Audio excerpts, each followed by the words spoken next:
All right. Good morning, everybody. Good morning. Poppy, nice to see you again. Good morning. Hi, everyone. We're going to follow on this lovely platform, Thrive Nation, and the discussions between Poppy and I when we get together. Today, we're going to put out that same prayer.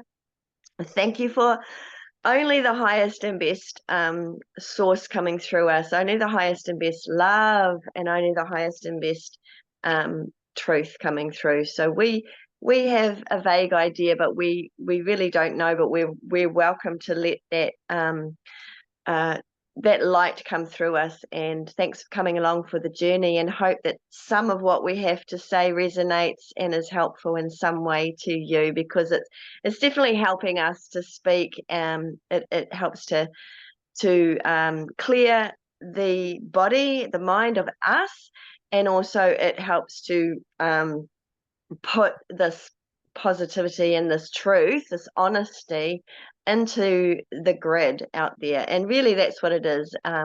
It's just that everybody is allowed to speak their truth. And so I absolutely welcome only the highest and best to come through me, and only the highest and best to come through Poppy, from our souls, from source. And yeah, let's enjoy the conversation. So I thought today I'm feeling into a little bit of asking Poppy, with all of her Mayan wisdom and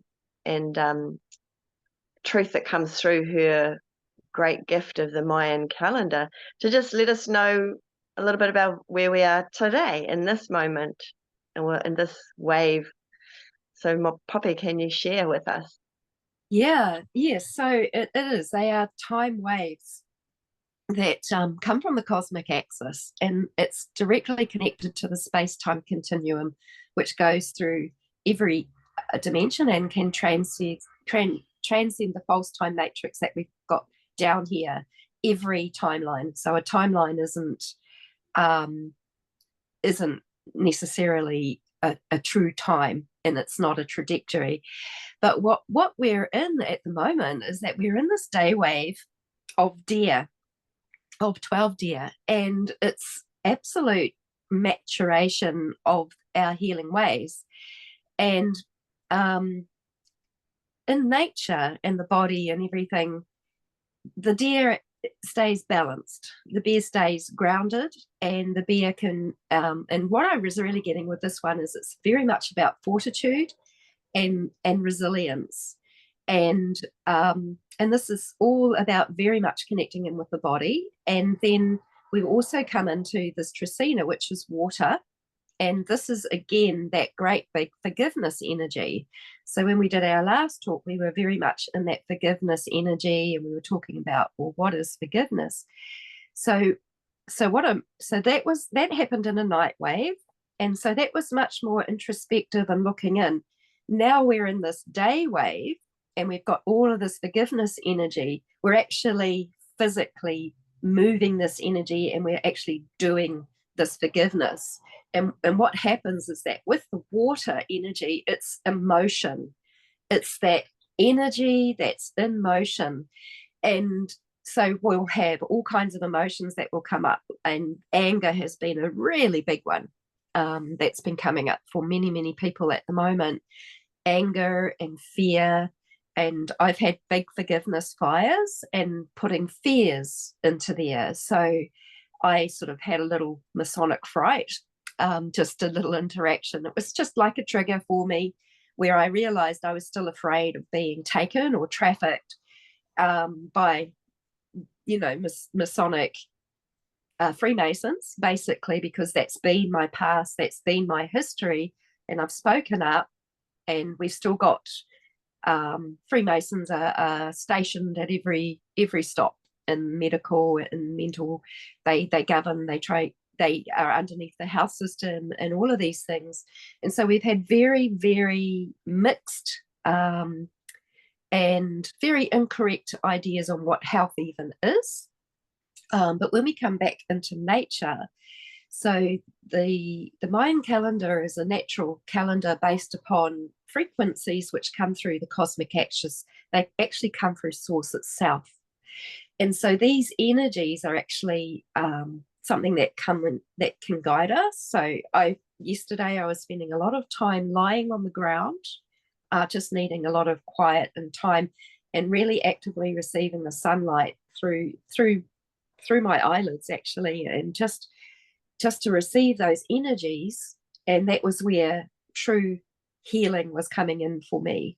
And also Maria were talking about the importance of moving the body, and how a deer will just move and go around the forest and do what it needs to do. It knows when to move. So I've had a lot, because I look quite well, but I've had a lot going on in my form because of the things that were repressed and that I've only just managed to access within all the cells, thanks to our connection. And then all my time I've listened to my body with my healing. And even though I've had like these paralysis symptoms, and I've had all kinds of things, I've had a lot of physical pain, I've made my body has wanted to move and go out. And so even when I was feeling quite bedbound, I really wanted to go. I really actually my body still wanted to move, even if it was just like, because I'm a yogi, and that's been part of my movement of having that flow of movement within my body. I might have managed to do one sun salute in a day, but it was still movement. But I still do feel that this movement has also kept me in motion. And this is very much about that energy in motion. So yeah, those are really the energies that we're going through, but also it's about really, what is healing really? What is it? What is this coming into the one, into the wholeness, and how the body affects? And Marie has got an amazing understanding on this, and so we're going to together sort of share a little bit with you. So I'll put it back to you, Marie. Oh my goodness. Okay, this little kitty cat who is black and white, interestingly, Yes. who is just coming to help me talk about what our topic is today, which is the polarity.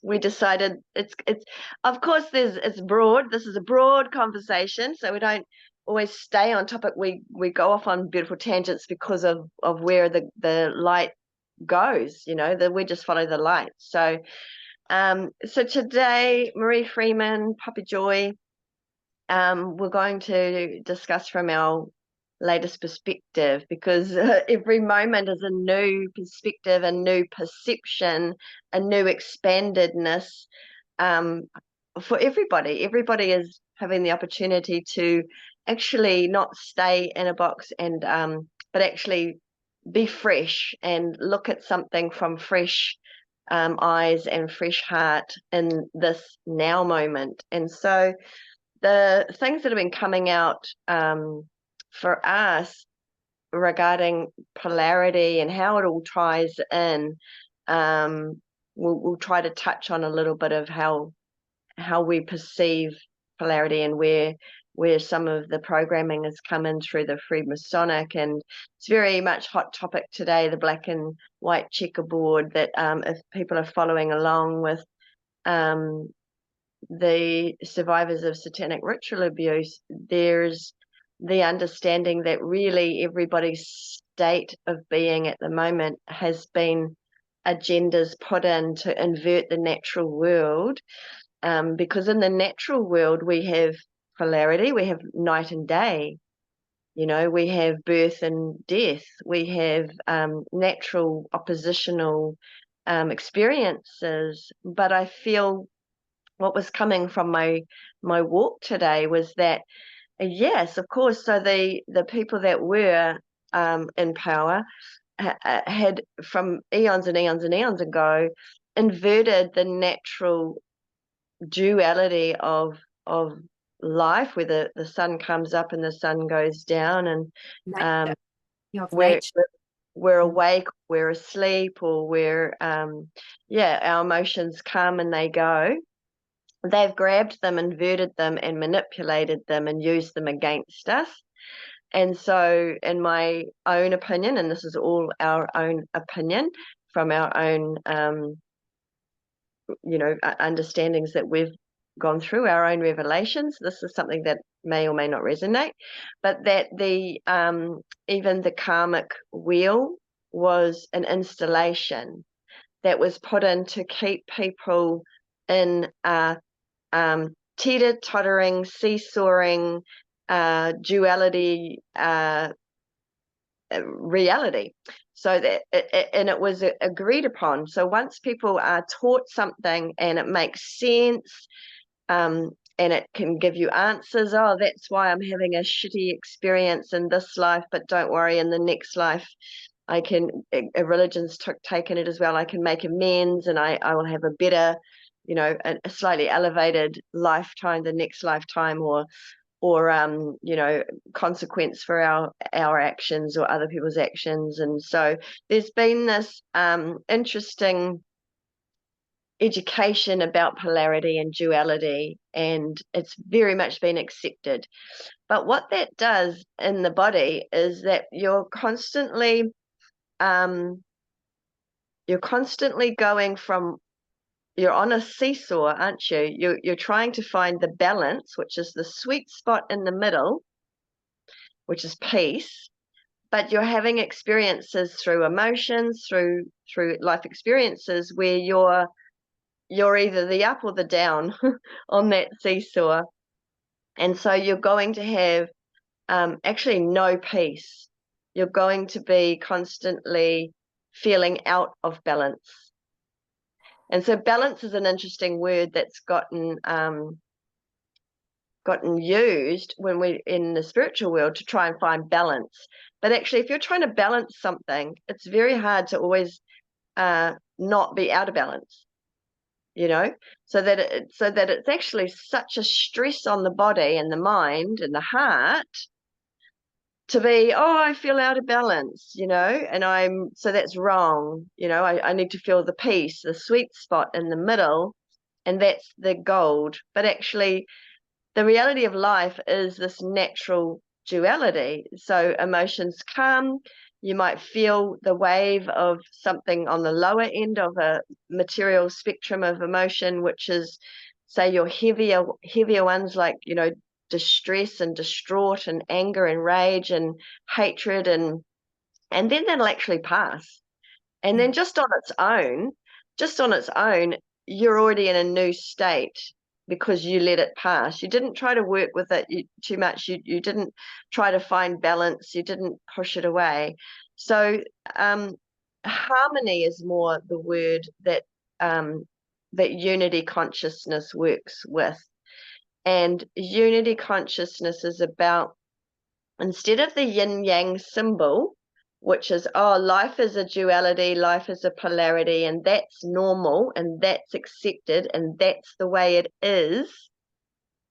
That symbol's really been inverted in the teaching of the nature's duality, night and day, has been really added to, inverted and subverted and made into all polarity is, for example, trying to find the balance between all polarity. So you're either right or wrong. So these are things, the concepts that came along to sit on top of nature's duality, which is oppositional things in nature. There's many opposites out there. Even in life, you'll see the state of a tree that's alive to a tree that's dead. Like there's different states.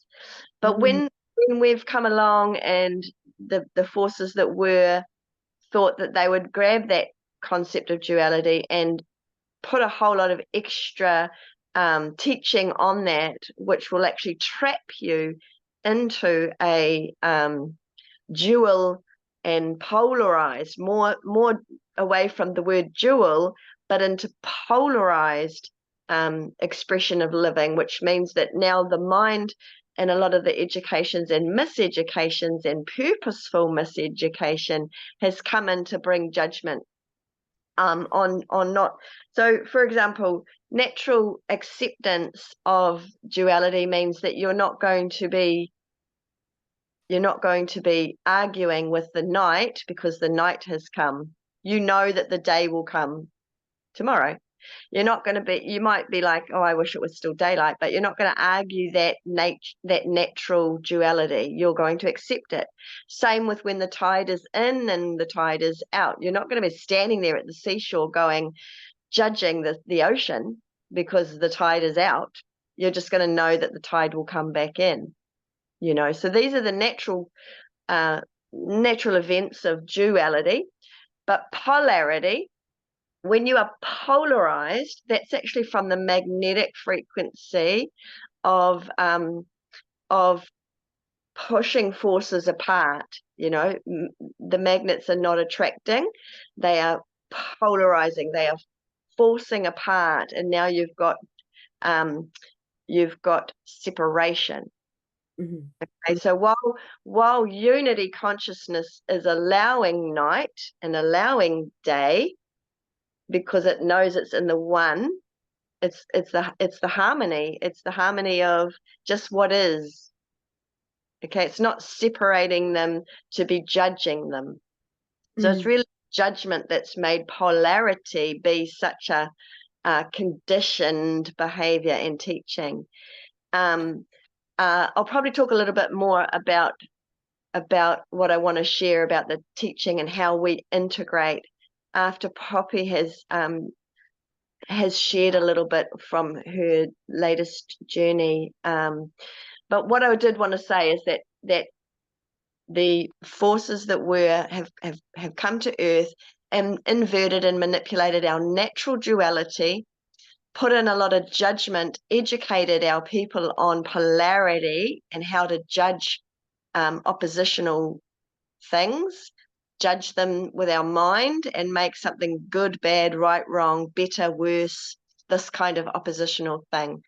So, and actually, I'll pop it in here, but it'll become apparent possibly when you start talking.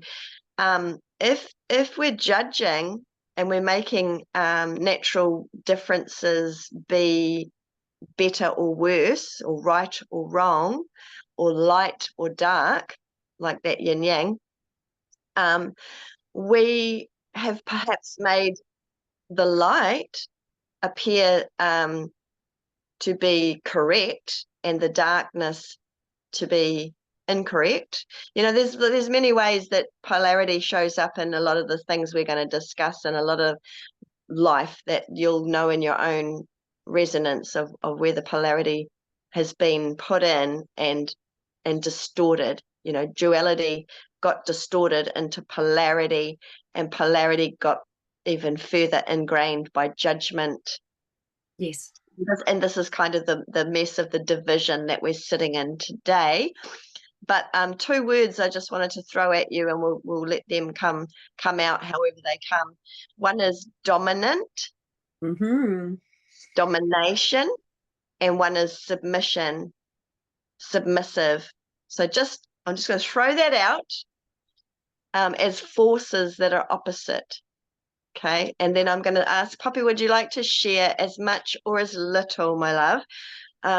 Introducing Poppy Joy, who is an incredible satanic ritual abuse survivor and thriver, and real person experiencing the ups and the downs of the waves of living in a human body. And just want to introduce you in that way to say that our topics that we discuss are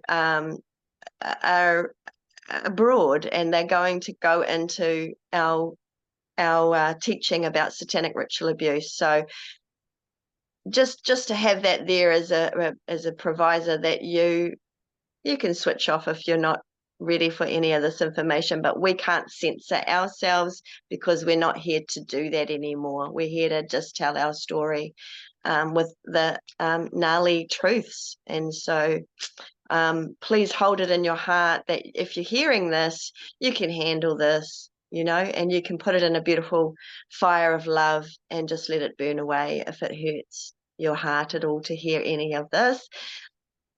For any of our discussions, we're just not going to censor ourselves anymore. So, Poppy, over to you. What have you got to share about what you've just had Yeah. revealed to you Yes, well, about I, polarity? I can definitely share my experience and how it fits and everything that you have just said. So there's a difference between nature and natural, the natural polarities of night and day and what is. And of course, animals would never judge that. We'd just be with that. And when we're really in our body, we just be and listening and connecting with nature. And there is never any judgment in nature. It's an unconditional thing. But what happened is that we've been through a massively big era of this polarity, which is it's a mental construct, and these mental constructs have been what has dominated people and brought in the whole satanic regime.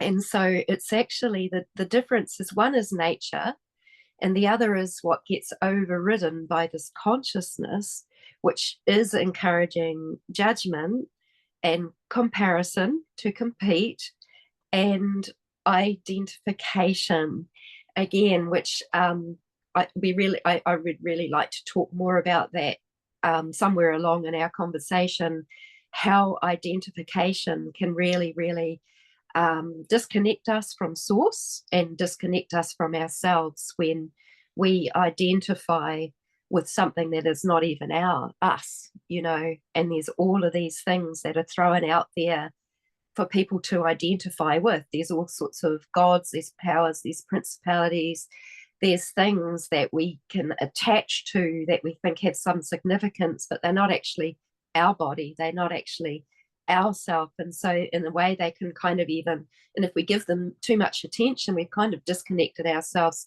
from source, and we're giving them more attention.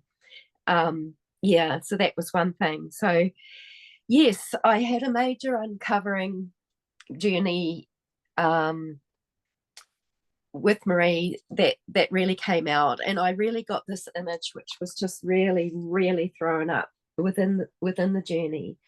So this is I know that I'm pretty sure that I was an 8-year-old in this, and so I saw myself, and it was after raping, and I haven't fully picked up the nature of all of that at the moment. My body is actually in those areas is actually starting to speak, and I will be listening and tuning into to find out, and that will actually clear my body and take that trauma out, and I'll be okay. But something caused that bleeding, and so you can see here. So what happened in this when I saw this part? That's me. There were two men up there on the stairs. One was in a black, like satanic robes.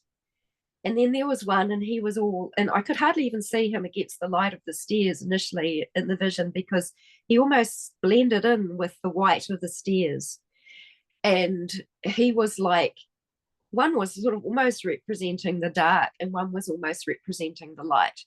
But they both were part of the illusion, because they were both like the polarity, and they both were calling me.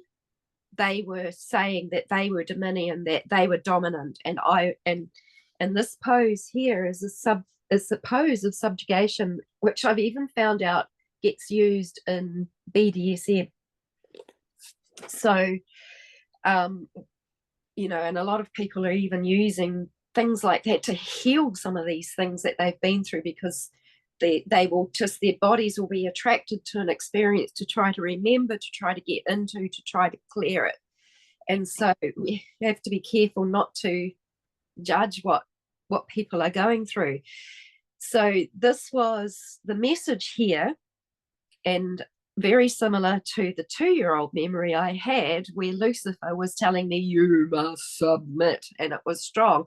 So the big message for me in a lot of these, when they have done ritual on me, is to make sure I will always be sacrificial, I will always be subservient, and I will always be submissive, and that I will be there just for that male dominance.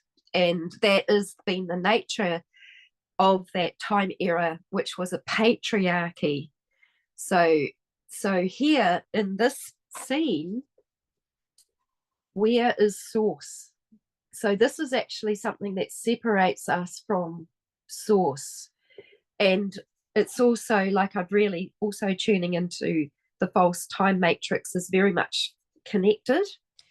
But I'm still getting downloads on that. So I will be coming up with more of that in the future. I just wanted to show a picture. No, I'm not meant to show it. It won't come. Okay. So, yes, we get our consciousness caught by these massive, massive traumas and messages that kept us. So when in the see that this checkerboard and these and again, this was reminding me very much of the Saturnian black cube.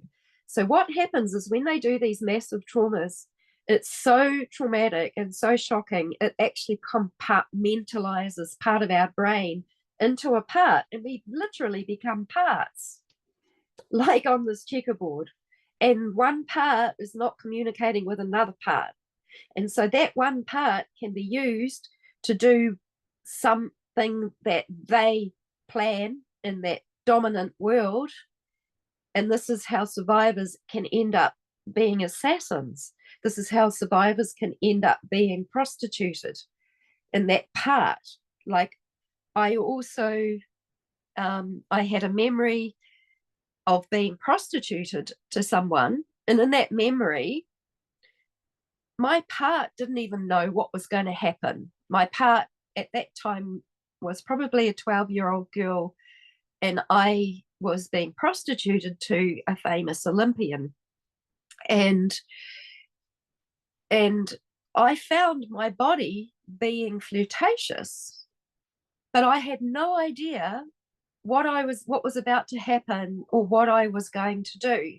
So somewhere my consciousness had been split off, contained like in a box, in a cube, and my consciousness was there.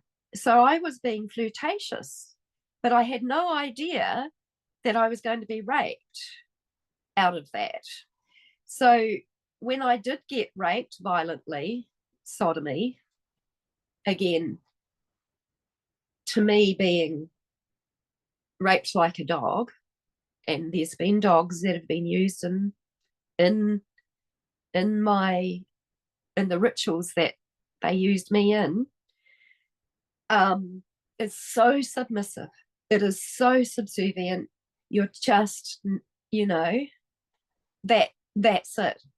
And then there was even coaching from this man, and I don't actually want to mention his name. I have mentioned it out there somewhere. It has been leaked out a little bit there. He's now an 87-year-old man who partied with the Queen, and that was his reputation. He's really, really, really loved by New Zealanders.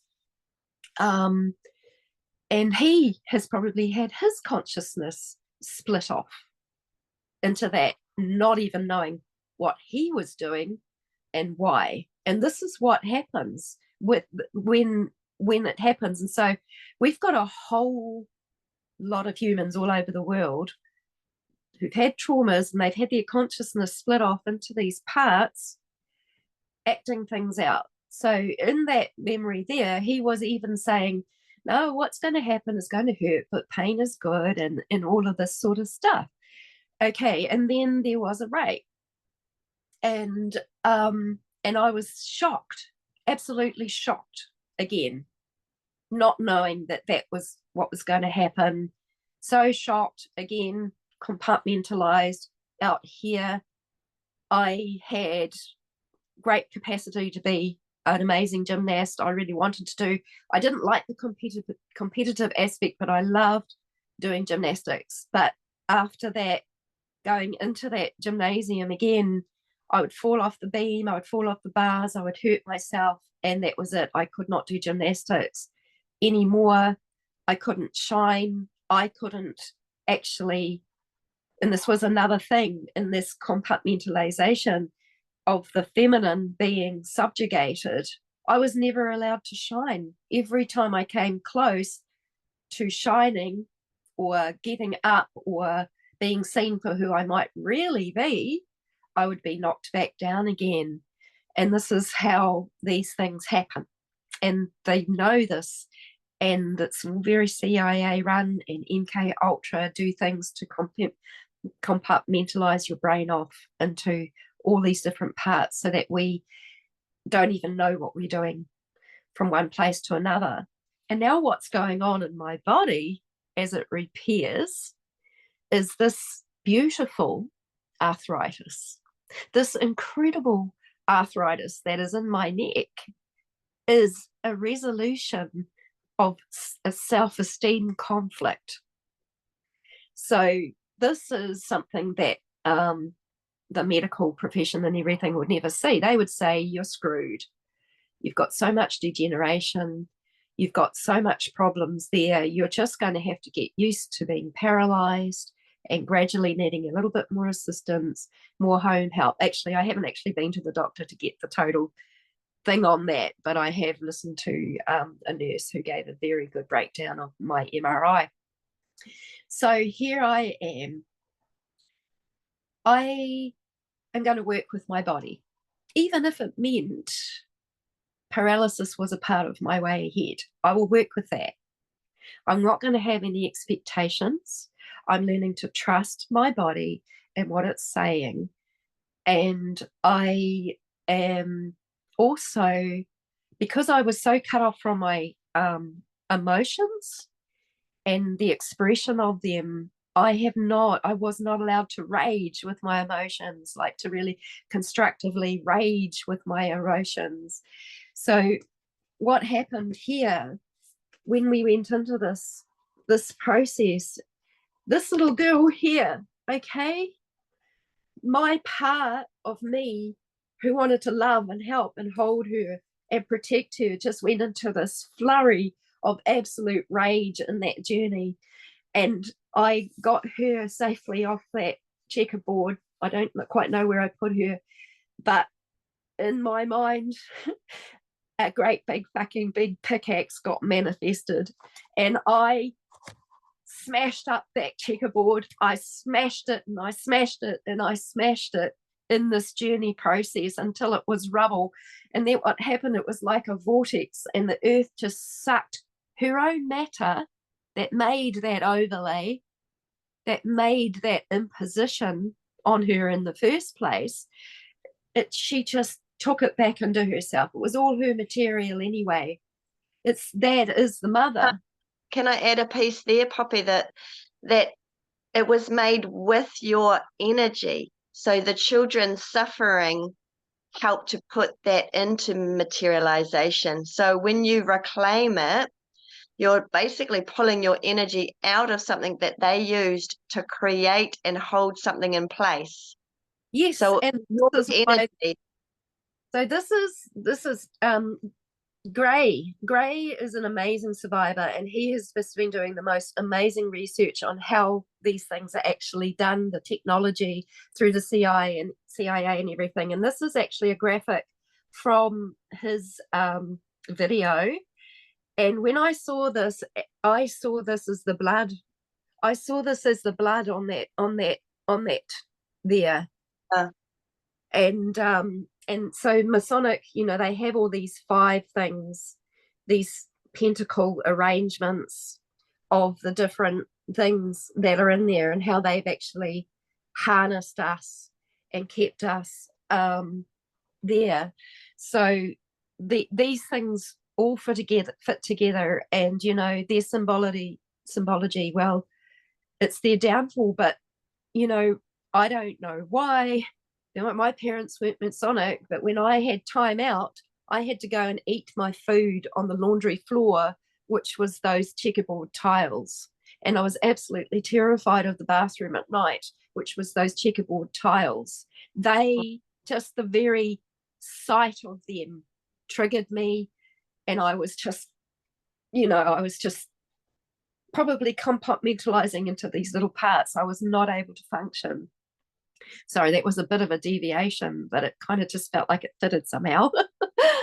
Absolutely. And I just wanted to say, for those at home that are trying to understand how is the energy used to bring,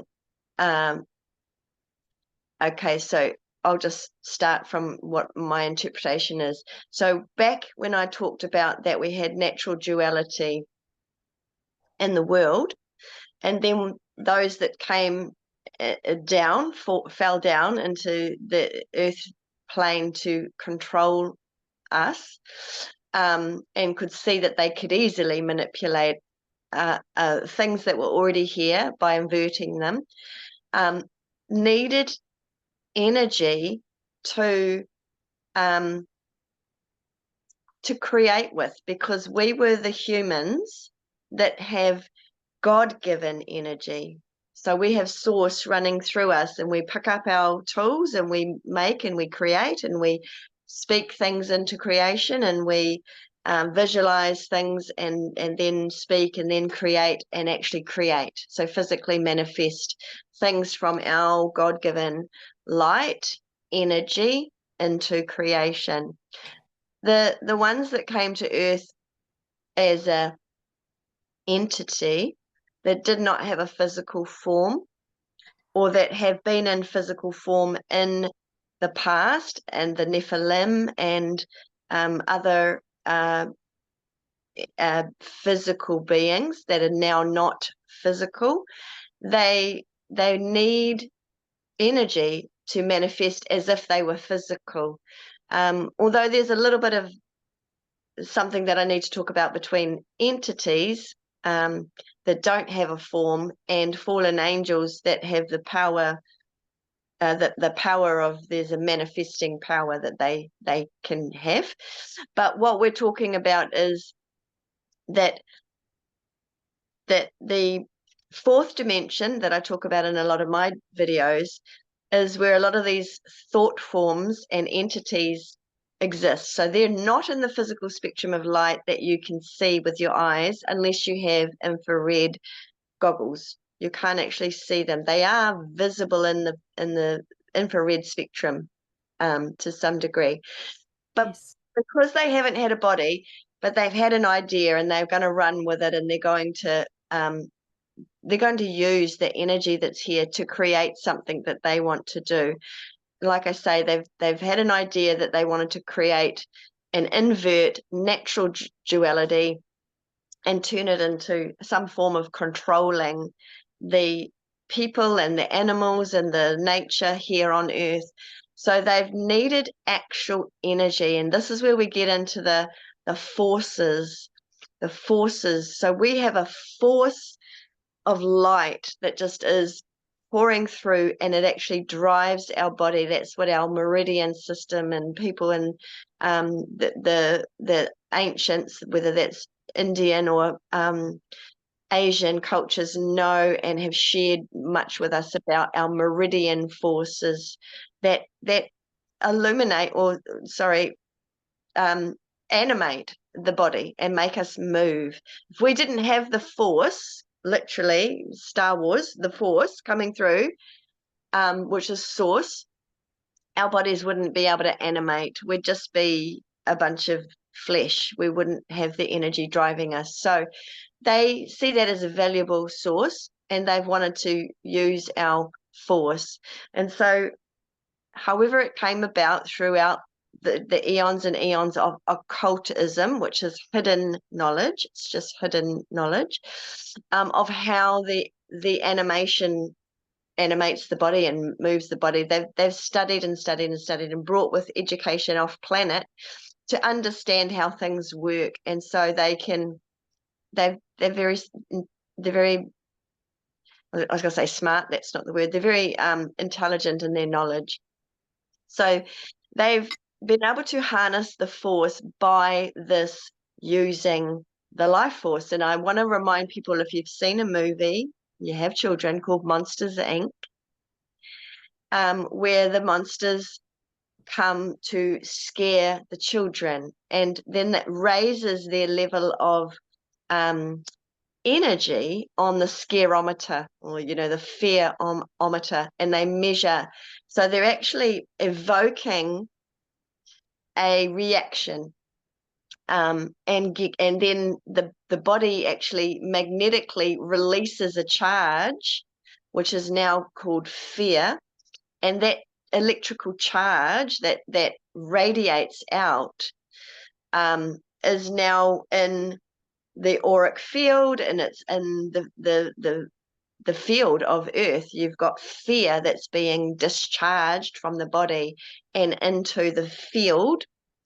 That's one way that it comes out, and they can it's going to take the harmony that's in the field to make it disharmonious, and it takes the love.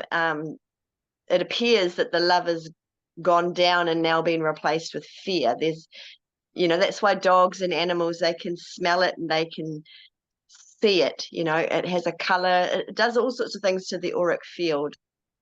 And because the animals have got that different vision, and different senses sharpened, they can literally smell it, and they can taste it, and they can see it. Okay, and we cannot. Although many high sensory people can. There's lots of beautiful, amazing humans that have got, they can literally see emotion, and they can see energy. But getting back to it, and then the other one is actually adrenalizing the blood, and that's what's been happening in a lot of the SRA targeting of these children and men and women, is that once you so as much as that magnetism of an electrical reaction of fear and terror radiates out from you, it also completely saturates the inner you as well. So that's right down into the cells and right throughout the blood and right through the muscles, the tissues, that can really make your, we all know when we've had a fearful experience, we contract and we tighten up, and we also produce different hormones, and one of them is adrenaline. So the adrenaline that gets released from our glands and our adrenal glands, the message of fear happens, and it goes to the physical body, and it pumps out that fight or flight ally, which is the adrenaline, the burst of adrenaline, to run from danger and to escape a danger, and to save your life. That constant adrenalizing of the children through these sacrifices means that now that blood is adrenalized, full of the hormone of adrenaline, it can be siphoned off you. And so that's really, if you've been following along with adrenochrome, or if you've never heard of the concept, that's how they now use energy in a physical form. So they've invoked an emotion and a reaction, and that has discharged into the blood, and now it's stored in the blood. And then that blood can be taken, and what happens is they actually can find a way to, during ritual, get the energy out of that blood to create with. So it's stealing energy from blood. So in ritual, you'll see a lot of blood ritual, and that is literally not because of just blood. It's the energy that's bound in and in the molecules of the blood that is then extracted and used, so that they will drink the blood, and now they have the blood in their body, and they have the energy force, the actual force that was light, that now got adrenalized. That force has now been distorted from pure love to adrenalized energy. And so yeah, just trying to describe how do they use energy? How does this all work? I hope that describes it a little bit. But then with the energy inside the being, or the energy going to the entity, they are able to produce all sorts of things with that energy. That's where they can overtake a person's mind. They can materialize actual symbols and creations. They can you need energy to build a civilization, and if they don't have it naturally in them, because they are not the natural civilization, the natural humanity, they will have to take the energy from the humanity and the nature that's here, so that they can create an inverted civilization. And that's actually the civilization we're all living in. This is an inverted civilization. We have been complicit in creating it, but it was kind of like, if you didn't know where it came from, you don't know that it was put upon you to control you, and that you're just going along with being controlled and adding more energy by complying, but not knowing really that this is not to your benefit.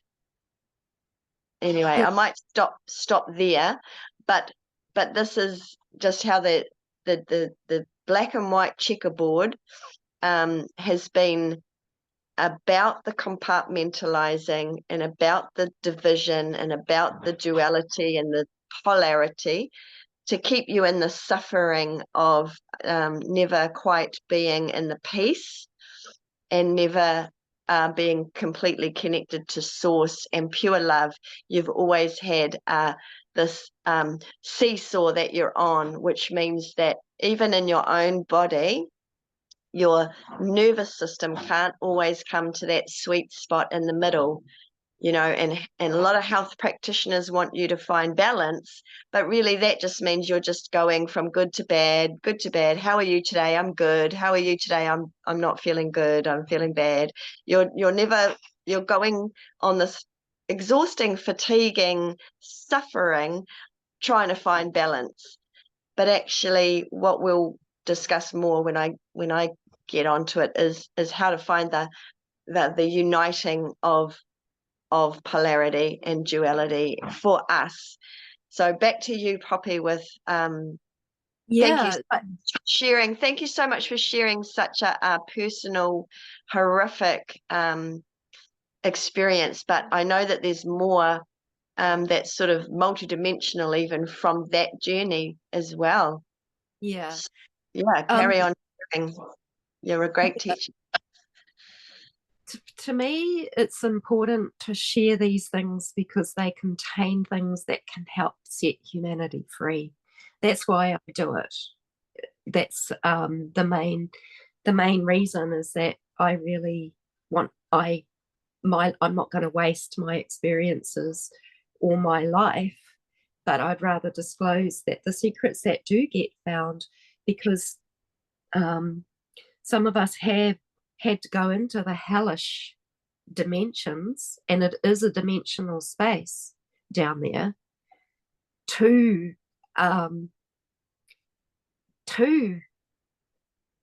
know the extremes of the dark and the light, and to bring it all into the one, like to overcome it, to transcend it. So when you were talking about entities there, and how it's very interdimensional, so going into those spaces,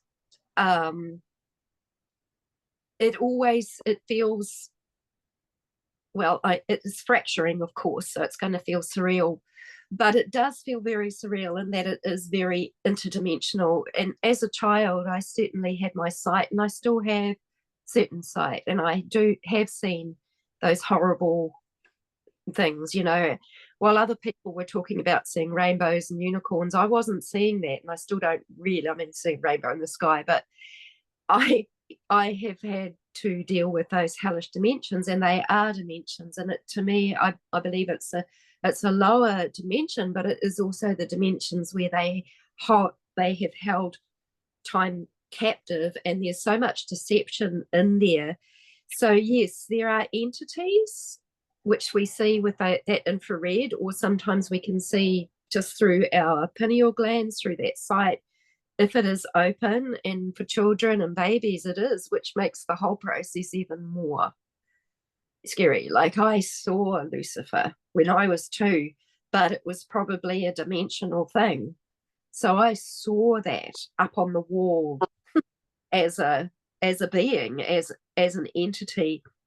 And so these entities get together with other entities, they create empires, they create principalities, they create governments, they create the legislation. I found out that they were using satanic ritual to do the spell casting of the legislation that is held in, and this is very much coming through a patriarchal secret societies. So it's all done in secret, it's all occult, it's all interdimensional. Yeah, so that creation that I said that they needed energy to create, to keep their creation in place, they've had to use the spells in the occult. Yes. So first they need the energy of the children's blood to make a ritual of inverting something natural, or introducing something through government and through banking and through these things.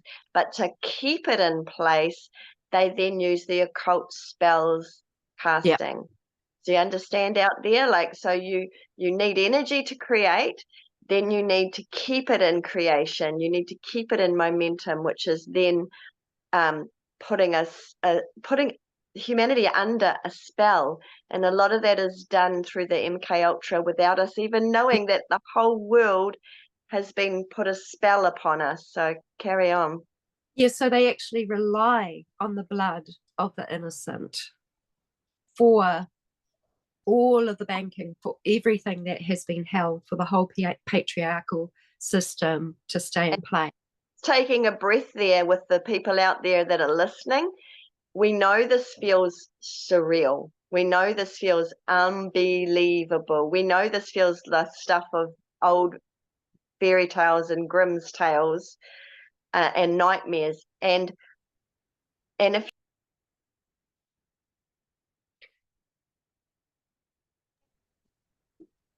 begin to comprehend the madness of what has been done to this beautiful heaven on earth, this beautiful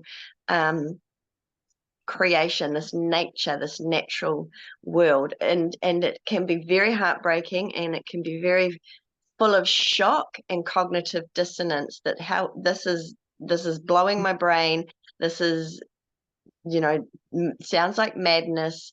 We agree with you, it does sound like madness, except that we've lived through it, and Poppy and many survivors' testimonies, and many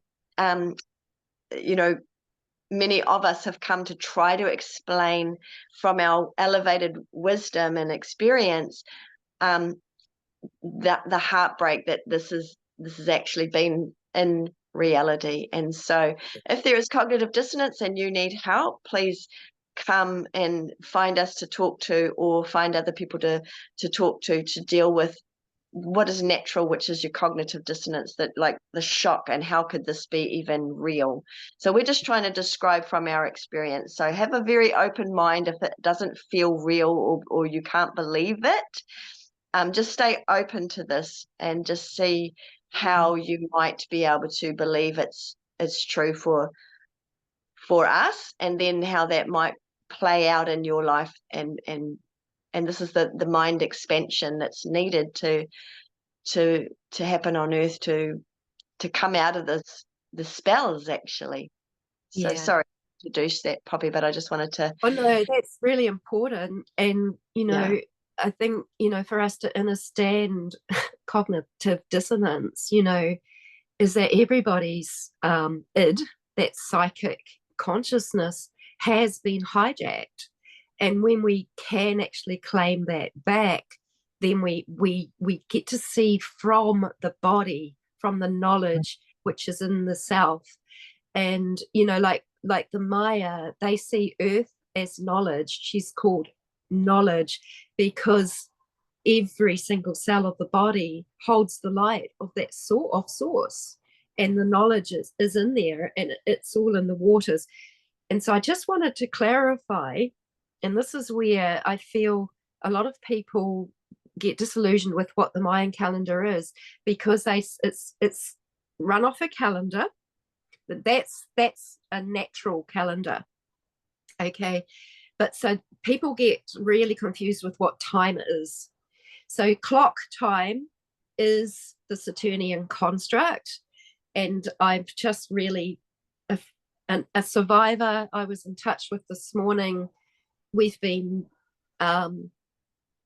feeling soon. It's almost like it's a giant time-keeping, clock-keeping, keeping people in the matrix, manipulating machine. Yeah. And That they have created by our energy. Yes, from our Just energy. like the karma. So yeah, another construct they've created with our energy and agreement. They actually did satanic ritual. They performed satanic ritual outside of CERN. And they did it trying to connect in with the larger cycles of time, because they used a sacred Vedic symbol in there, which was about the Kali, about that time. So just clarifying what this time is that comes, it's frequency of light. So what is coming from source, and this is why I felt that the Mayan calendar came to me to keep me with source when I had been absolutely terrified out of it by Christianity and the evil and the terrible things that I had witnessed within there. I was absolutely connected with source and could maintain that connection with source apart from the interferences that were in my brain and my body and my being, because they're actually light codes. The sun is light, it's producing. So the cosmic axis sends that energy, it goes through that sun portal. And when we get these flares and when we get these extra photons and when we get all of this stuff, it's amplified. And it's really amplified at the moment. So we're all like getting exposed to truth and reality and these things like that. It's almost like the energy is really coming in thicker and stronger and harder. And so we're coming more and more to ourselves. Because that's one thing, with more light, you have greater sight. You can see clearer. So then with the more light codes coming in the body, the distorted light, it's just giving you more clarity, right? To know truth. Truth is a knowing rather than a seeing. But when you have a knowing, you can see clearly and you can hear clearly and feel clearly. And what the greatest miracle is that I love about this light is that it hits our form and it goes into our DNA. That is our knowledge and that is our memory, and it upgrades our DNA into new form, and it's like plasma. And so our body, the waters, the blood, the DNA, the form, I'm going to leave it again with you now to talk. Oh my gosh, it's perfect, because I was just thinking that just is a beautiful segue into what I want to talk about, the unity consciousness. Yes. So with that light that is always coming through, that is a constant river of light through the, like it's just beaming. You can look out and see the beams, the rays of light, right? That come. And they come through us. They don't stop at our head. They penetrate through, they animate our body. We are the life force. The animals are thriving in the life force. The plants, the trees, the grass, everything is thriving with this light.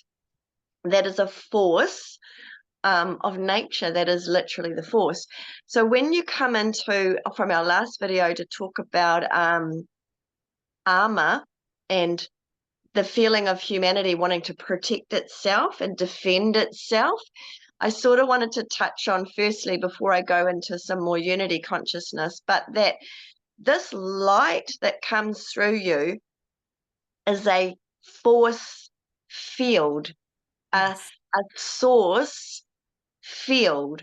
So for a So lot of you, my sci-fi buddies, you can use the force as your shield of protection, because if you resolve the trauma, if you can take the light and let it dissolve with your healing, any blockages that we talked about, any holdings of any trauma in the body, and let it melt and dissolve and surrender. And, you know, whether you're using the journey or other methods, or whether you just know that the light can have the power to actually run the body 100% and be full of light, that's the truth. You are actually full of light, and the trauma just sits like that mud on top of the light.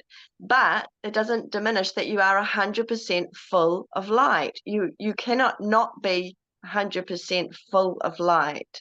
It just feels that way when you don't feel like you've got enough energy. You're feeling drained, you're having entities siphon or humanity siphon, or you're so heavy down in your waters with trauma and pain that you feel heavy, and really the light is just actually having a slower experience through the body. So it makes you feel like you don't have as much energy. But this is where faith comes in. If you have not just knowledge of this light, but the faith to believe I am 100% connected to source, 100% connected to earth, and I am earthing the light, then I become a column. And another thing that earths and becomes a column of light is lightning. Okay, that is the power of the force made visible to us. So lightning, if you like, is what we actually are all the time. But we're a gentle, rather than a bolt of lightning that is short-lived, we are a living stream that lives as long as we survive, and then it passes on to another form, which loses this body, this form, and it's still light. So we have 100% light all of the time available to us, and that's what those cells, you know, even with CERN, the hydrogen collider, all this sort of like learning and trying to harness our energy, is because it's in ourselves. We are full of this amazing energetic capacity to do much more than we're doing with it right now. Actually, we can create much more with this energy once we are going to come into our evolutionary remembrance of this power that we've got, like, just in us all the time. But with this shielding, this force field, this shield, and how I'm going to link it in with protecting you, is that if you are feeling it as a actual palpable peace, like if that light comes into you and it's a palpable love, it's a palpable, you know, it does something to your nervous system, you connect with it, you haven't got so many blockages that you can't feel it. Or even if you are having blockages but you believe and you have the faith, I have light pouring in my body, and if I sit with that belief, I can feel it with my senses. So it becomes, energy becomes a palpable, you know, that's why when people have done energy work, or when you can feel it radiating out of an animal that you love, or radiating out of a baby, or you can actually palpably feel this force. So this is what I've always known, is that you can, whether you see it with your third eye or whether you don't see it, whether you can just feel it, you can actually expand it. It's already expanded, but you can, I guess, acknowledge that expansion by sitting in it, in this column of light, and feel it just radiating and expanding out from you. And it takes a relaxed state, and it takes a faithful heart to know, to have your knowledge experienced, which is faith, to actually feel it in your body and let it grow. Okay, and this is the force field that surrounds every single living thing. And that's again why animals can see it, and babies, so they're looking at you because they can see your auric light that radiates out of you. And when you've had trauma, it can get dimmer. It can definitely feel contracted, and you can feel like you're not surviving on much life force. But that is, if you like, a layer that we can pick up and see, wow, somebody has dimmed their light and they are feeling unable to shine, but they've still got 100% light. They've just got a layering, a veil over their truth, but they're 100% light. So you have to go with your faith deeper, deeper, deeper than your body's suffering, deeper, deeper, deeper than your mind's trauma, back into the truth that you have this 100% flowing light that comes in you through the crown, down through your chakras, animating the body, and down and anchoring into the earth all the time, just like the oceans. Yes, we know the tide goes in and out, but the ocean waters are always there. Just like we know the sun is always there when it's nighttime, we just know there's still the light, even if it's dark and at night. So faith comes from knowing that you are full of energy. And if you do this thing that we're asking of you, which is to, and again, I do this kind of shape because in a lot of Asian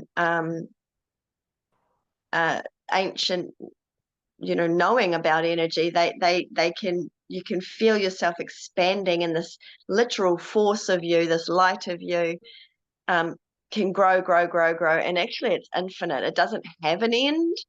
It's like a sunshine, because you're bringing in sunshine. You're bringing in source through the sun, shine, and it's coming into your body to shine you. That's how come I can see you. You're visible because of the light, and I'm visible to you because of the light. So that can actually radiate off you, and people can start to see your aura, and they can actually start to see your light spectrum. So you can imagine a golden sunshine, if you like, however you want to visualize it. You can visualize it however you want, as long as the end result is you grow it and you radiate it and you feel this force. It might not even have any light color, but it's just an energy that you feel growing, growing, growing. And that becomes what they call the bubble. People have put themselves in bubbles, but unfortunately the bubble that the New Age talk about can keep you separate. Yeah, beautiful. Yeah, so that's going to change with how you feel, right, Poppy? The colors of your aura. I don't have seen that. I was just this is an old aura photo from 2017. You can see that there's sickness on this side. The light isn't very strong. There's a bit of an right. We will face right around the neck and the throat. Yeah, it's really interesting that that's there. But what you're talking about there, I call that the unified field of consciousness, and we can actually experience that because we are not attached to any entities. And we can be attached to a title. Like there's a lot of in the New Age, people will go, I'm the divine feminine, I'm this, and we get attached to that, and it actually stops the energy and the motion, because that narrows you down to a box, right? So that narrows you down to a box. I just had to draw it while we're talking. So you can go into a white box of the light, or you can go into a black box of the darkness. It doesn't matter, but you become contained and the energy doesn't move. But when you're in the unified field of consciousness, you've got earth, you've got your earth connection, you're the column, and there's the sky. You've got this toroidal field, and it's constant movement.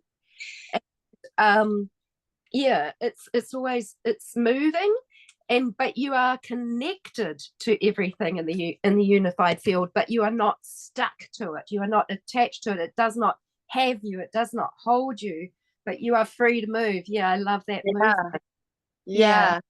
You're absolutely spot on with the timing of that, because I was absolutely so this is how the id gets to show up as a personality, and be connected in the unified field to the one. So this is sort of talking a little bit about what we're talking about, polarity, well, actually duality. So the natural duality is I am myself, my person, my personality, my being, and my energy field, but that I'm in a larger energy field. So I am a one, I am a fractal, but I am in the one as well. So that's a duality. You are connected to all that is, which some people refer to as the one,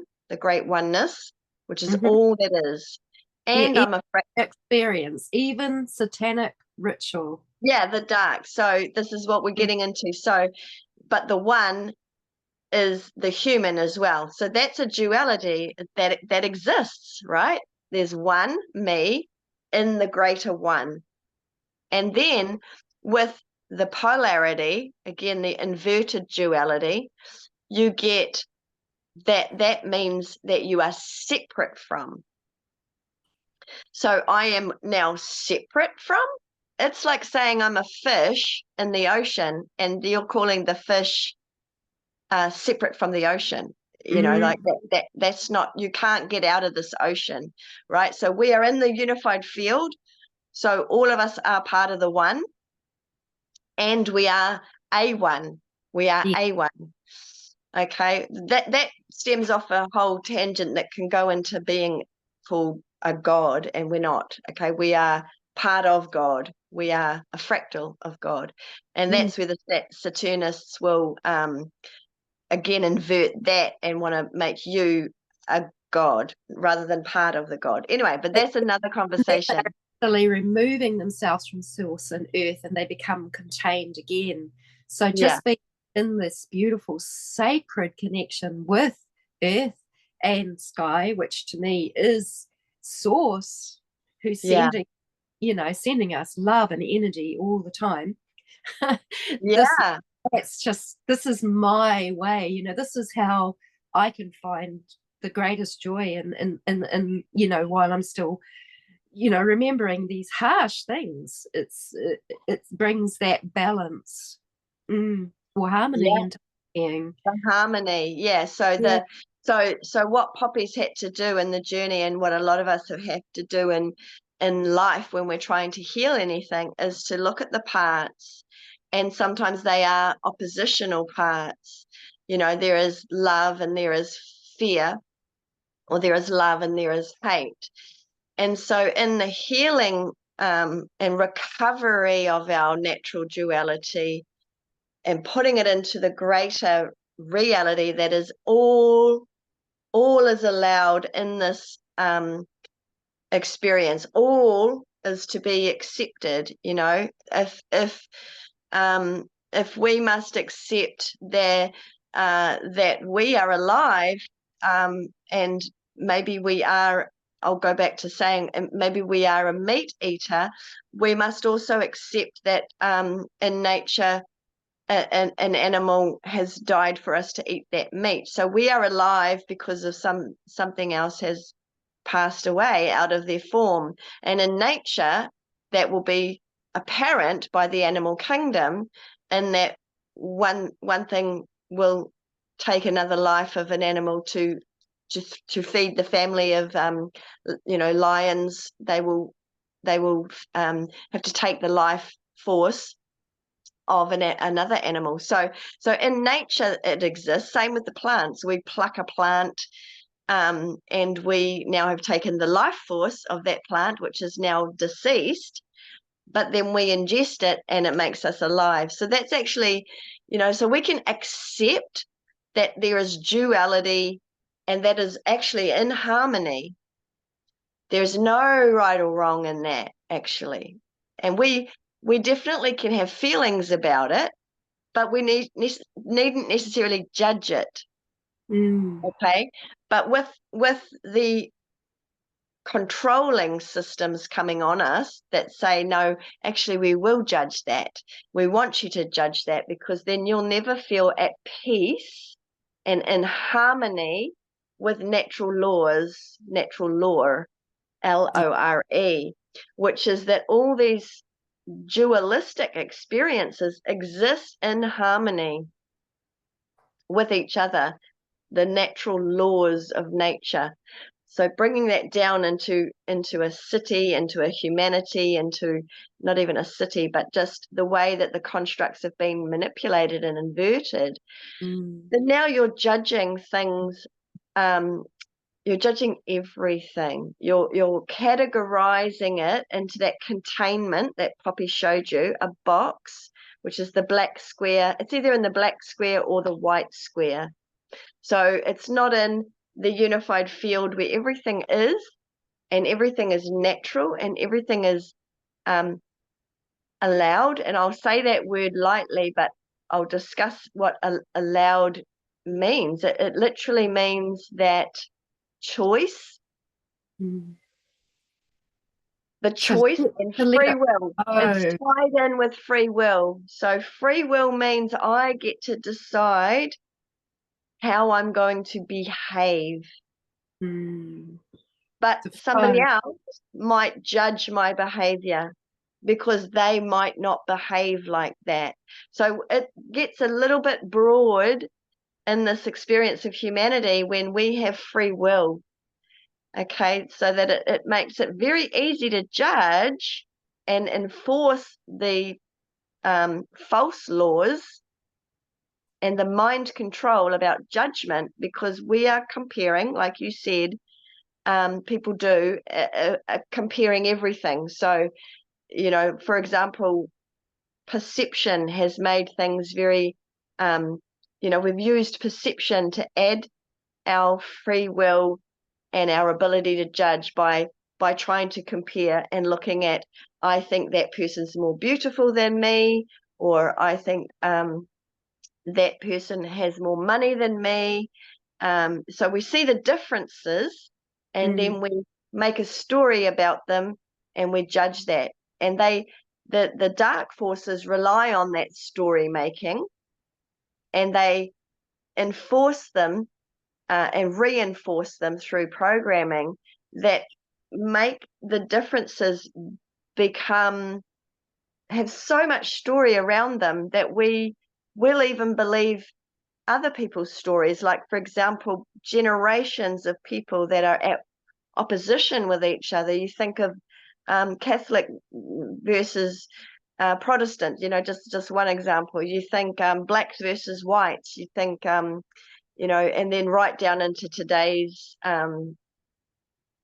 polarities that we've got, you know, whether you're poor and you're rich and you're gay and you're straight, you know, like everybody can make a judgment on everybody else, but it's coming from because I'm not that. So if I'm not that and you're different to me, then it keeps us separate.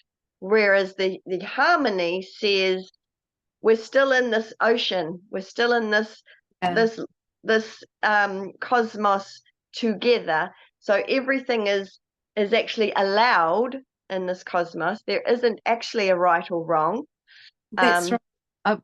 I just wanted to add there. So there's quite an agenda. So the trappings are judging, analyzing, comparing, and identifying. So there's a big push now from the agenda, from those who like to control the system, and they're probably doing ritual over it too, for people to even sexually identify and to make it like that. But then that becomes an attachment, because now, okay, now you've always got to treat me this way, I'm that, I'm this, but it becomes this whole thing instead of just flowing with nature and just being who you are anyway, you know, and and allowing and allowing, and that our and who we are and what our authenticity is in nature, if we just allow that, we will harmonize with that. But with all these agendas, I mean, they even now are putting drinking bowls in toilets so that children that identify as cats and dogs can have that. And that's an attachment. And that poor child is actually caught. Like, it might seem novel, it might seem playful, but it's actually, there's so much deceit and trickery that's in it. And this is, so anything that gets us to identify,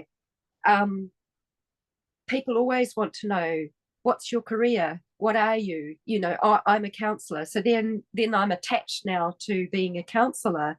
Or no, In a actually, box, in a yeah, box, somebody's mind yeah. construct of what they think that label is. Yeah, And then compartmentalizing everything into a box, they yeah, don't communicate to each other.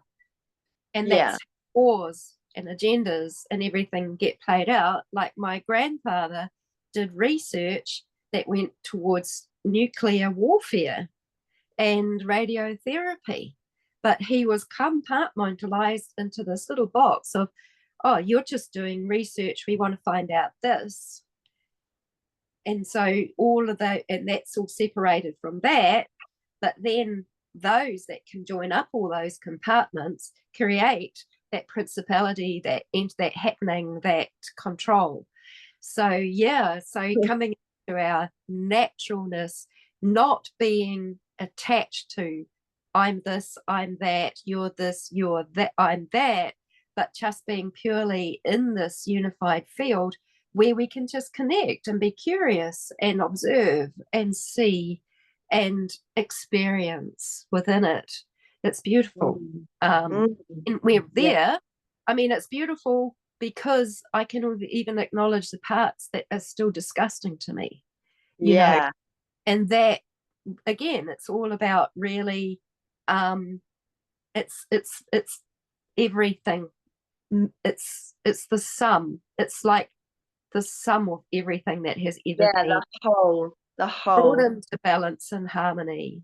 Yeah, Yeah, yeah. and exactly. This is the time on earth for the integration of Mm, the oppositional forces and the yes. acceptance of natural duality and the discovery of false polarity, Mm. or or it's kind of accentuated. Psychological, Yeah, psychological. psychological. So it's the acknowledgement of um I just had the word then. It was bleh, it's gone. It'll come. So It'll come. um when something is accentuated and made bigger, and it's so you've got natural duality amplified, but it is it's given more intensity to like lock it in. So it is amplified, but it's not Charged. accelerated. Charged.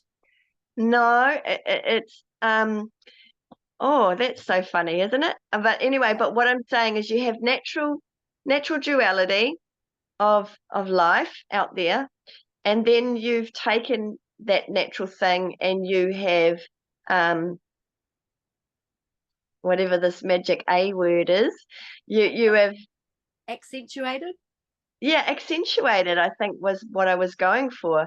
You've basically just made it so much bigger, and this is the nature of the mind as well, is to give more um energy where it wasn't really, needed. It was like, just so you've gone from an acceptance Yeah. to now putting great importance on the separation and differences, so that it's really putting more of a wedge between two dualistic things, and manipulated to make it more and more and more that this is a natural law, and it isn't. Duality is a natural law and it's part of the whole. And polarity is that psyop, because we've accentuated it to make it such a divisive tool rather than a harmony that allows and accepts opposition. So we've made it a construct of division that will not even allow opposition. It needs to be more. So then you get your if you like, your yin yang symbol being really distorted. You get a little black thing and a great big white thing when you're very pious, or you get a really black thing and a little white thing when you are playing in the dark fields with your free will. So you get really distorted on natural duality, and you're really getting a psyop happening to you that your mind is being used to. The nature of the mind is fear, doubt, and judgment. Actually, that's what it is for critical thinking, for expressing and experiencing natural things like natural emotions like fear, but to let it pass. But when things get hijacked and manipulated, your mind becomes the dominant, and it's the mind, fear, doubt, and judgment becomes a stronger, accentuated, dominating force over the body and the soul. So your body, mind, and soul, remember? But the psyop that's coming through karmic wheel, that's coming through polarity, that's coming through what did you talk about that we said was through control mechanisms anyway, that are making the mind the dominant. And if you're coming from a mind dominant, that can be really manipulated quite easily. You're forgotten about your connection to your body, and you're not connecting to soul. So there's a disharmony going on in this field of humanity, and like you keep referring back to nature, and nature is not up in their mind, and natural animals are not up in their mind. They will see duality and they will just accept duality. They're not making a story up about polarized forces and judging it. They are just observing it, allowing it, accepting it, and the know that it'll pass, that night will turn into day, that if they've had a death, that there will be life again, that everything is in a dualistic thing in harmony with the greater one. So getting back to how do we take that into the body, and how, so humanity is pulling out of polarity controlling us, and we're starting to feel with those light codes more of that unity consciousness that says, I am a one that is part of the bigger one. And I need to begin to accept that in this greater one, we've got light things, and we've got dark things, like you talked about, that the New Age movement want to focus on just the light and the joy and the happiness and the love and the light things that make us feel good. And they're really stuck in duality or polarity because they're not acknowledging the things that don't make us feel good, the horrors that we have to acknowledge, and the darkness that exists in this one, in this world. In fact, they actually cause damage by ignoring it, because they shaft out. Not like they shaft out in anybody who's not thriving, anybody who's not manifesting. They shaft them out. They shaft out people that they shaft out people. It's a perfection that they're seeking, and it's not the reality. It is, but the sum of all. And this is why I feel like it's really important that survivors are heard, because we have been exposed to the occult that needs to have the light put upon it to solve it. You can't ignore it. You can't, like you can ignore it because you've got free will, but you, as a humanity, we cannot ignore it. It's going to rise, which is what it's doing now, isn't it? It's making the darkness is really obvious to many of us. of And how it's playing. playing out, and how they have infiltrated and put divisiveness and polarity into every single system to keep you Yeah, in that suffering and on that seesaw of, even with your health, you know, like I said, you're feeling healthy and then you're not feeling healthy. In education, you're feeling smart and then not feeling smart. In business, you're feeling productive and not productive. You know, you're feeling rich and you're feeling poor, and you've got all this sort of suffering that happens from trying to keep yeah. up with polarity. And part of the trick of the polarity is that they use the light and the dark to oppose one another. So this is very much played out in the political systems, in the ways of globalism and the way that they want to dominate the world. So you will have you know, the really terrible tyrant type government, and then you'll have the one that saves the world because he exposed everything about the governments, but we're still staying there within the governments. We're still And that's still with wars too, Poppy? Like, yeah, wars, you know, fighting these games. So the whole inversion has to subvert duality and create polarity, like literally create from the energy, the blood and the energy of the children, to create, and then with the spells, keep them in place, the spells being the language.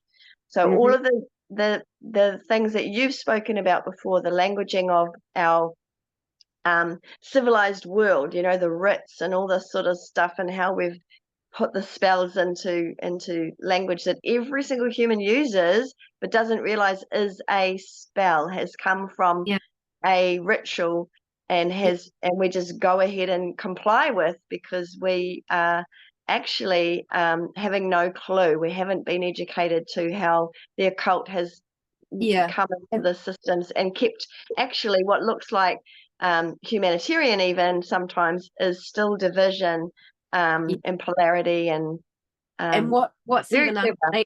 underneath the rituals and underneath the spells is the calendar system that got put in to create, and they have the satanic dates are all on that calendar, Yeah. and the polarity is Jesus Christ, you know. So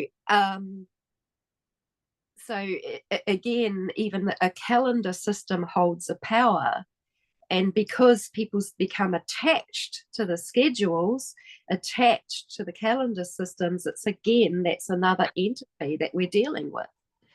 So just getting to the clarity of what you just dropped, that bomb about Jesus Christ.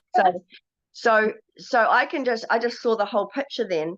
The Yeah. nature of, say, a person like Jesus Christ being born. Well, Jesus Christ was just born anyway. Mm-hmm. And some people may or may not believe that that's okay. But say, take it to your own life. You're born anyway. You're birthed into the world. Does it even matter to record and make a numerical, you know, a numerical kind of stamp about your birth? The reality is you were Yeah. born. The reason that they did it with Jesus is that they wanted to keep sacrifice alive. So Yeah. this is it, you know, you've got before Christ, you've got after Christ. They wanted to keep sacrifice alive. Now, Yep.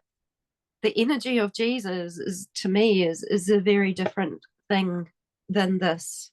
Actually, I'm not going to go into it, Yeah, that's another video. But yeah. but um, but But getting back to the to put calendar the about Jesus. light Yeah. and the dark and the sacrifice of what was the light into the dark, you know, like it's just really showing it up. But this is, so they've written this on blood.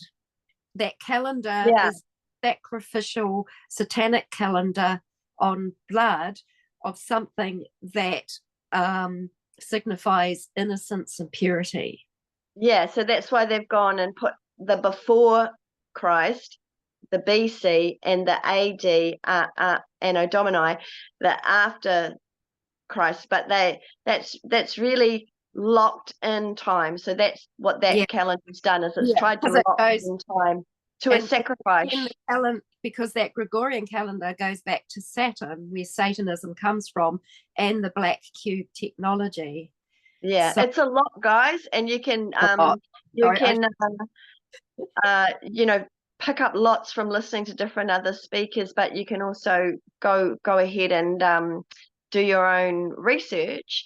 But we're only speaking of the expanded advantage that we've got by our own learning, and most of it's come from listening to the body, yes.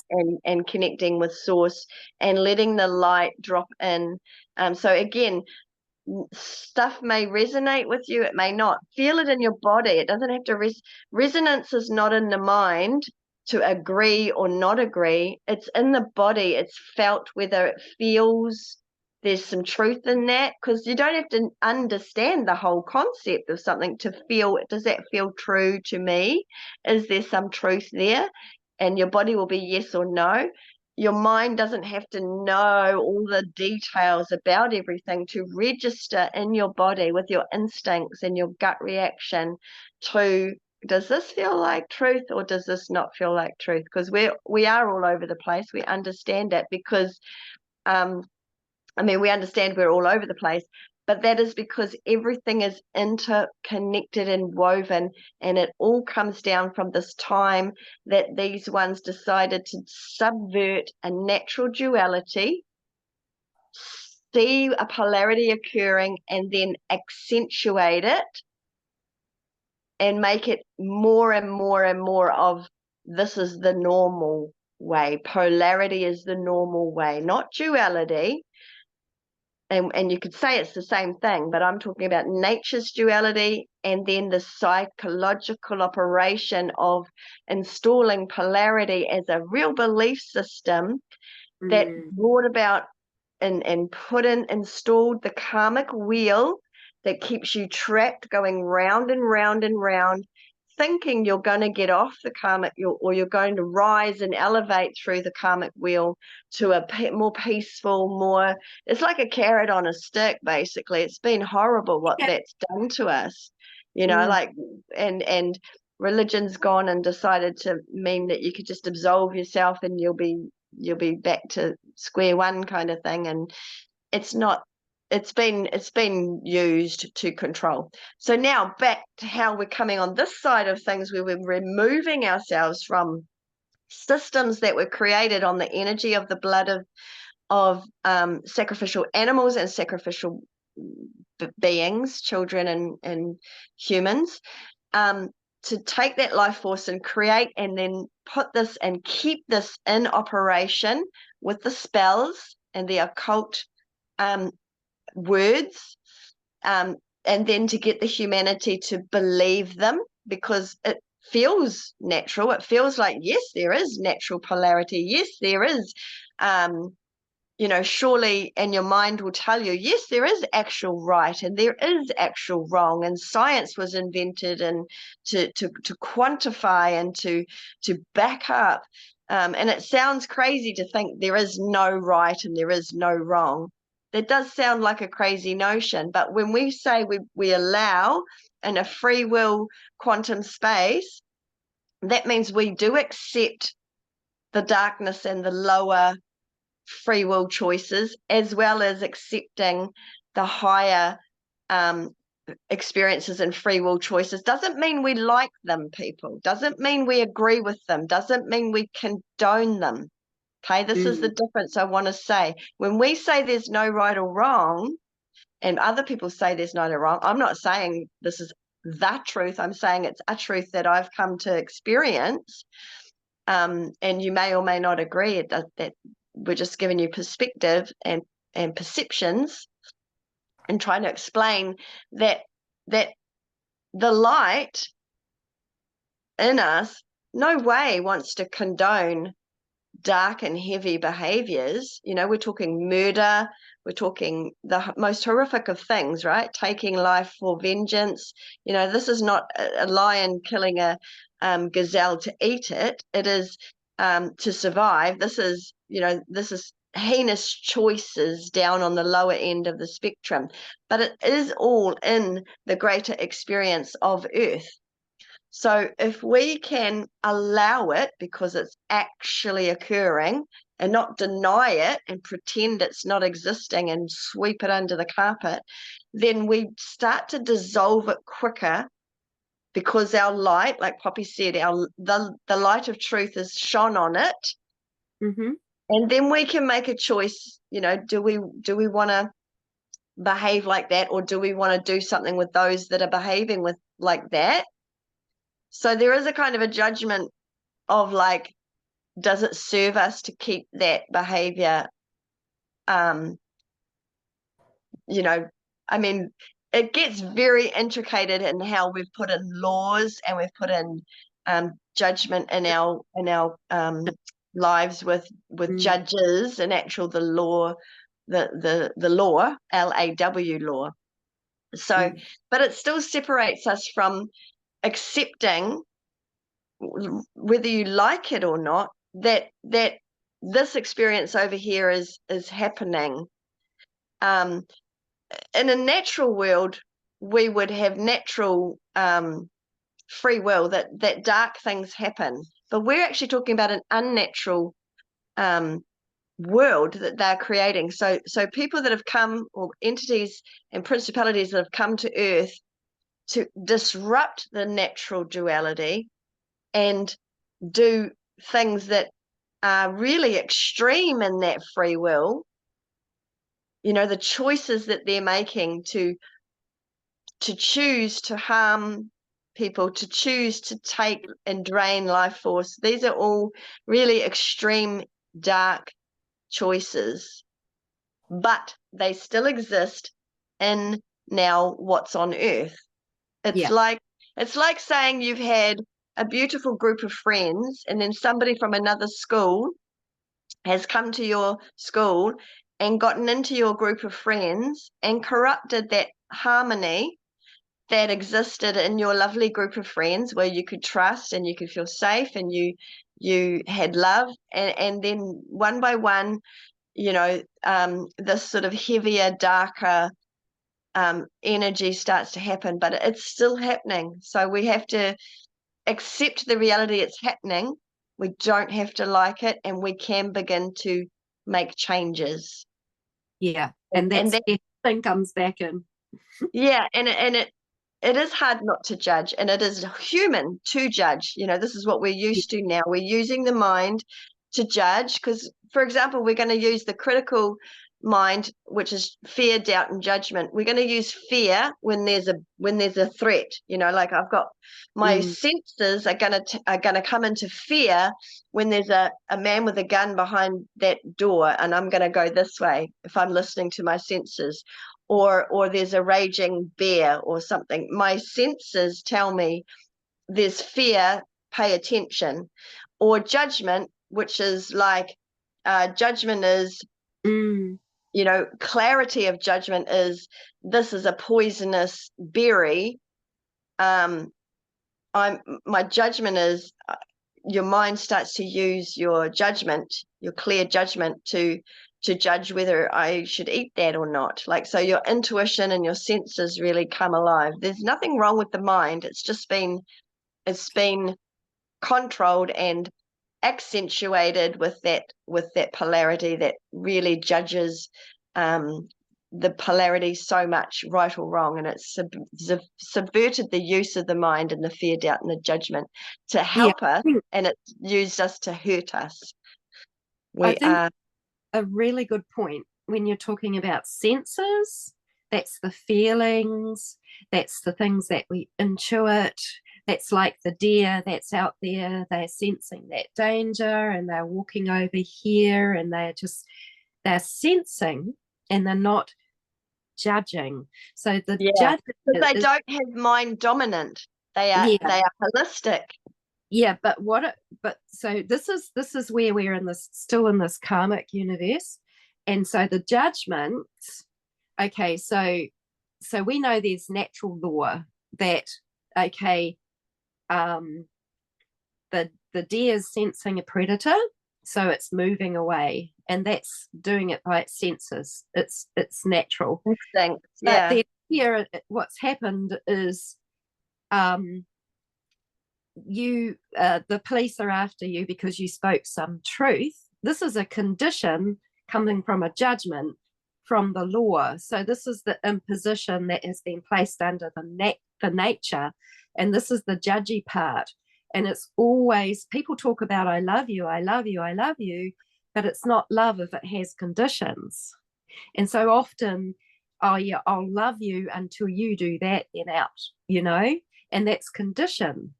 But the true absolute law, nature's law, is not conditional. Yes, there are natural things that happen, but they're not imposed by a psychological operation, which is based purely on mentality and legislation and things that get put in.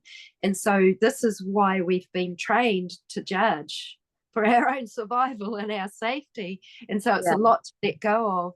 And the more time that we can go and experience nature and natural law and observe and just be, then we actually just start to whelm ourselves in that. And it's really, it's one of the most healing things I have is nature connection. Like I actually do like to lie on the ground on my belly so that I'm you know, I'm belly to belly with earth. And that is where this beautiful connection, and there's just such a feeling of love.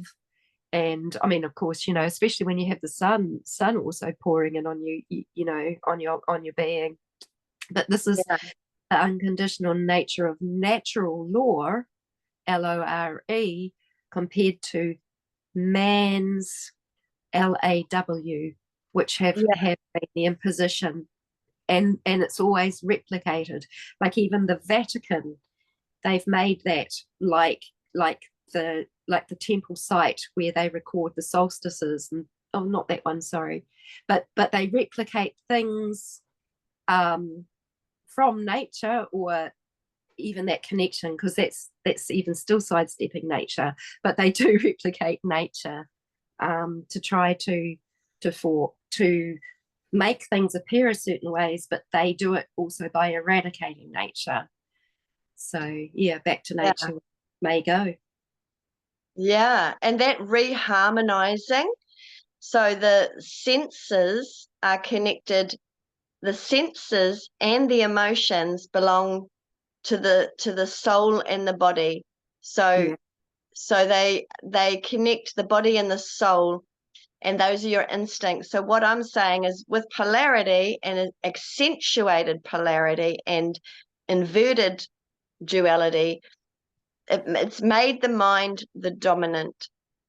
So you're not in harmony, because now the mind of man, actually, it's about humans, it's not about the animals in the natural world.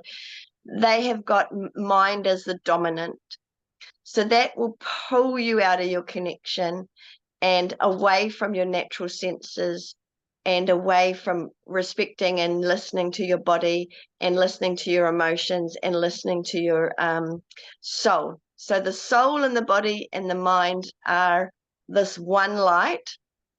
And then now we've had this agenda that has gone and subverted natural light and distorted it, so that we've now got this dominant part, which is making the mind dominant, which has made the fear and the doubt and the judgment accentuated as well. So then you're really disconnecting and not listening to your own senses. You're already controlled at that stage when you are now having mind as dominant. All of us will say that we have got a mind dominant energy playing out in our life somewhere, and we're trying right now to pull out of that program and come and harmonize within ourselves, back down, come into the body, out of the mind, drop out of the mind, which will take less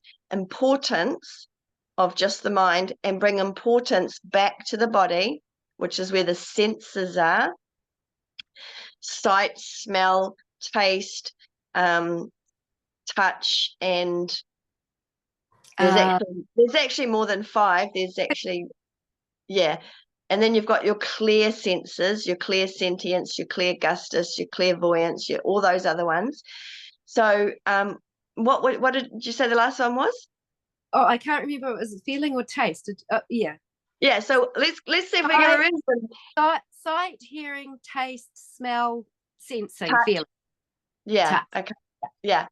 So by pulling out of the mind, and this is our homework at this time on earth, is to get out of domination and come back into harmony with nature, but with the nature within, right? Because we're no different from the nature outside, inside. We've just gotten distorted. We've gotten up into the mind, and it's been controlled more and more by those that know how to control it. And it's really made it distorted, and it's really dominant.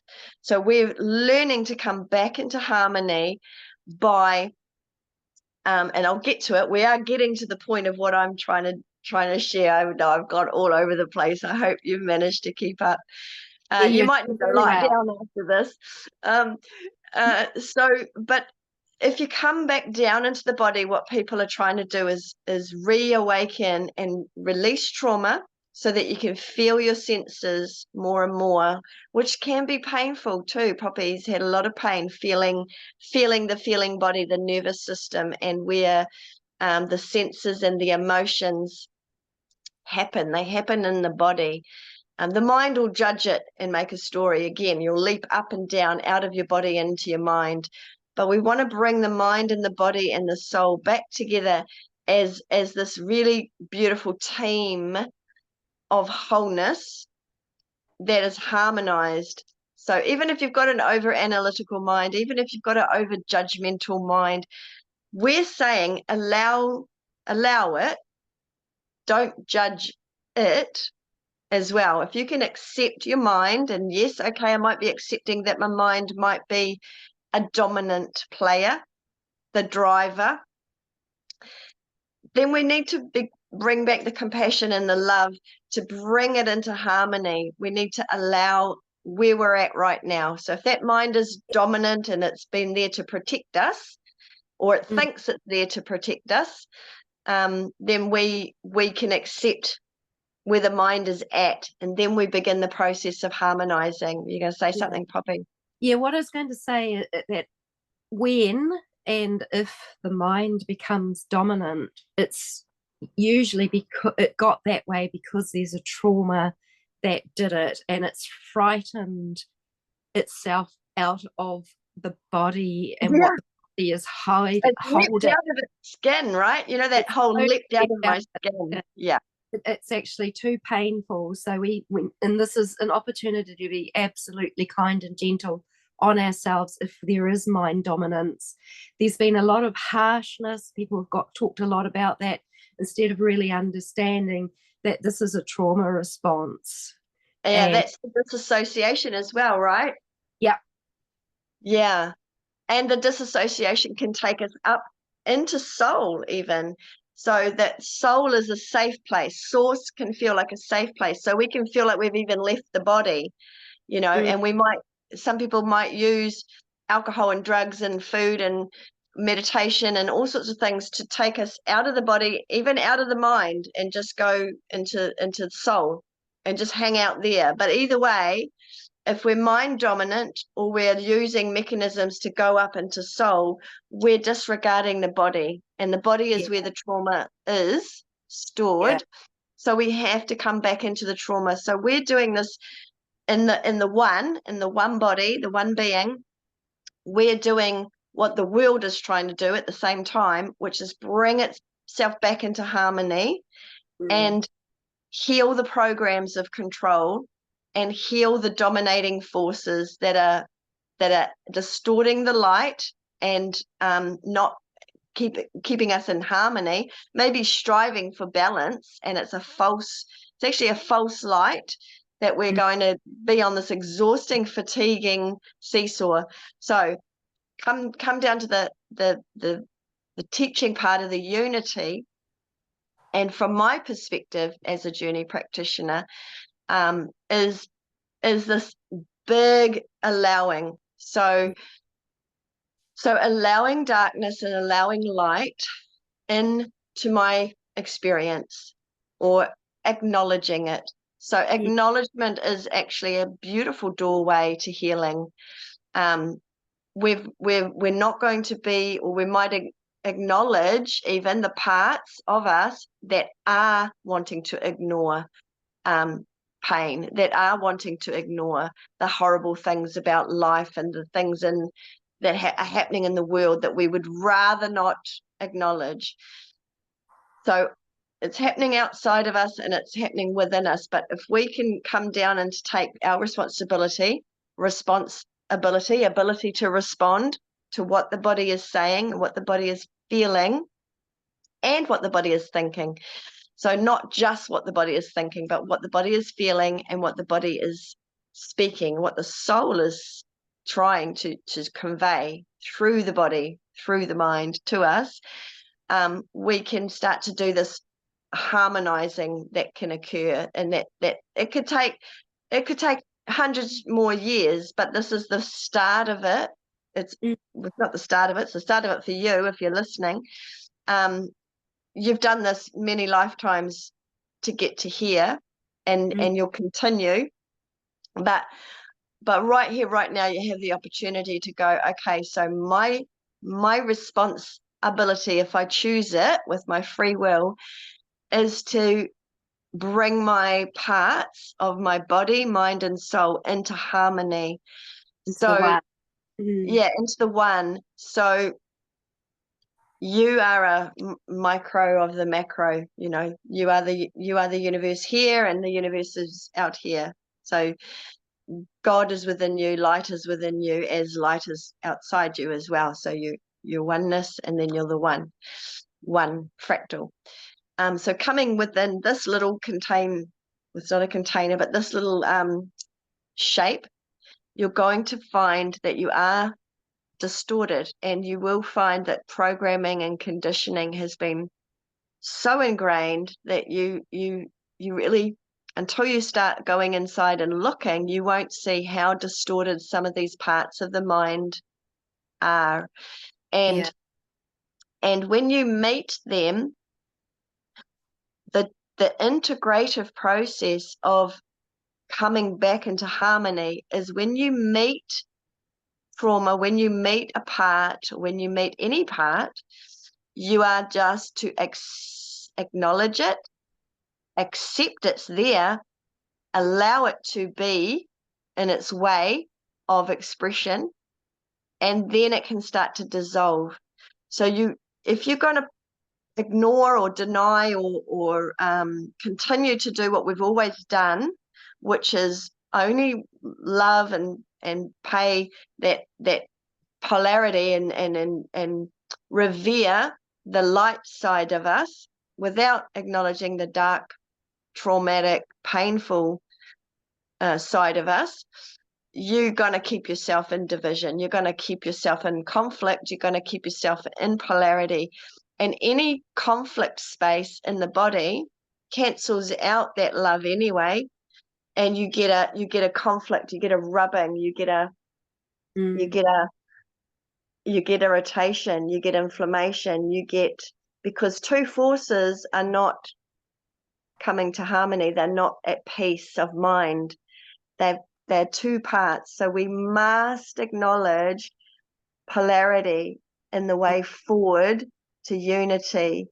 And we do that. We can do that quite well at a campfire. So you'll acknowledge out in life that you have judgment, and that we judge all the time about what we've decided is right or wrong, what is good or bad, because we're trying to do that protective thing, right? We're trying to say, I feel that I'm a good person because of the things that I do, or I feel they are a bad person because of the things that they do, and I don't do that. So we're trying to always try to come to sort of like a self-love, a self-acceptance, but it's not a healthy way to come to love. It's a program that actually keeps you in conflict with yourself, because quite likely you have got the polar opposite going on in your body somewhere as well, where you're doing the behavior that that person's doing, or you've done the behavior that that person's doing, or you're telling yourself, I will never do that behavior that person's doing. And so you're keeping judgment alive. Stay with us. We're going into the minefield, people, and it seems like a chaotic space, but it gets clearer once you just start to see the parts of you show up.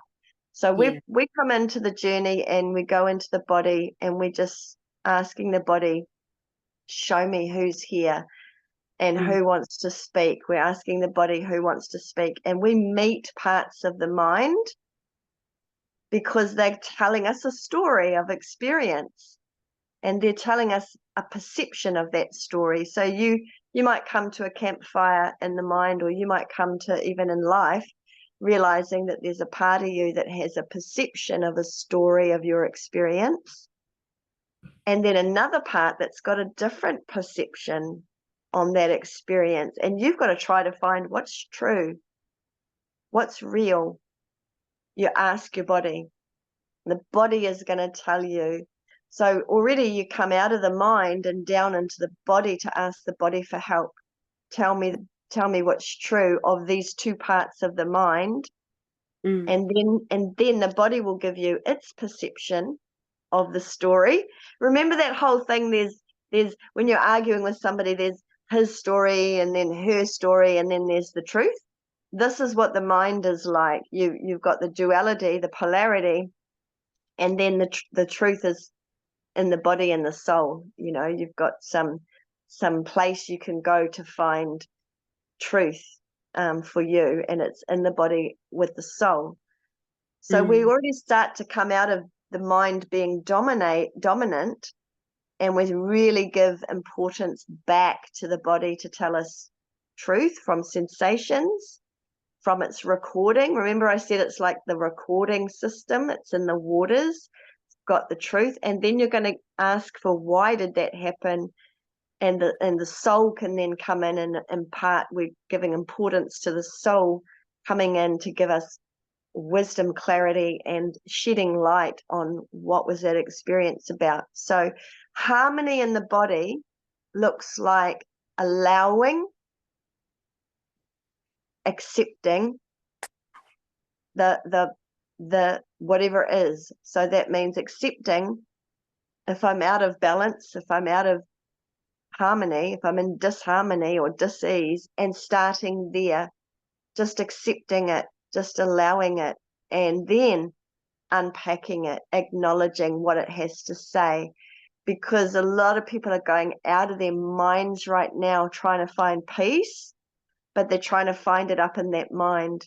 And the mind, fear, doubt, and judgment will always throw them back and forward on something. It will always create doubt. It will create judgment. It will not come to peace. It will always have the reasons why something is right, and also the reasons why something is wrong, because it has polarity.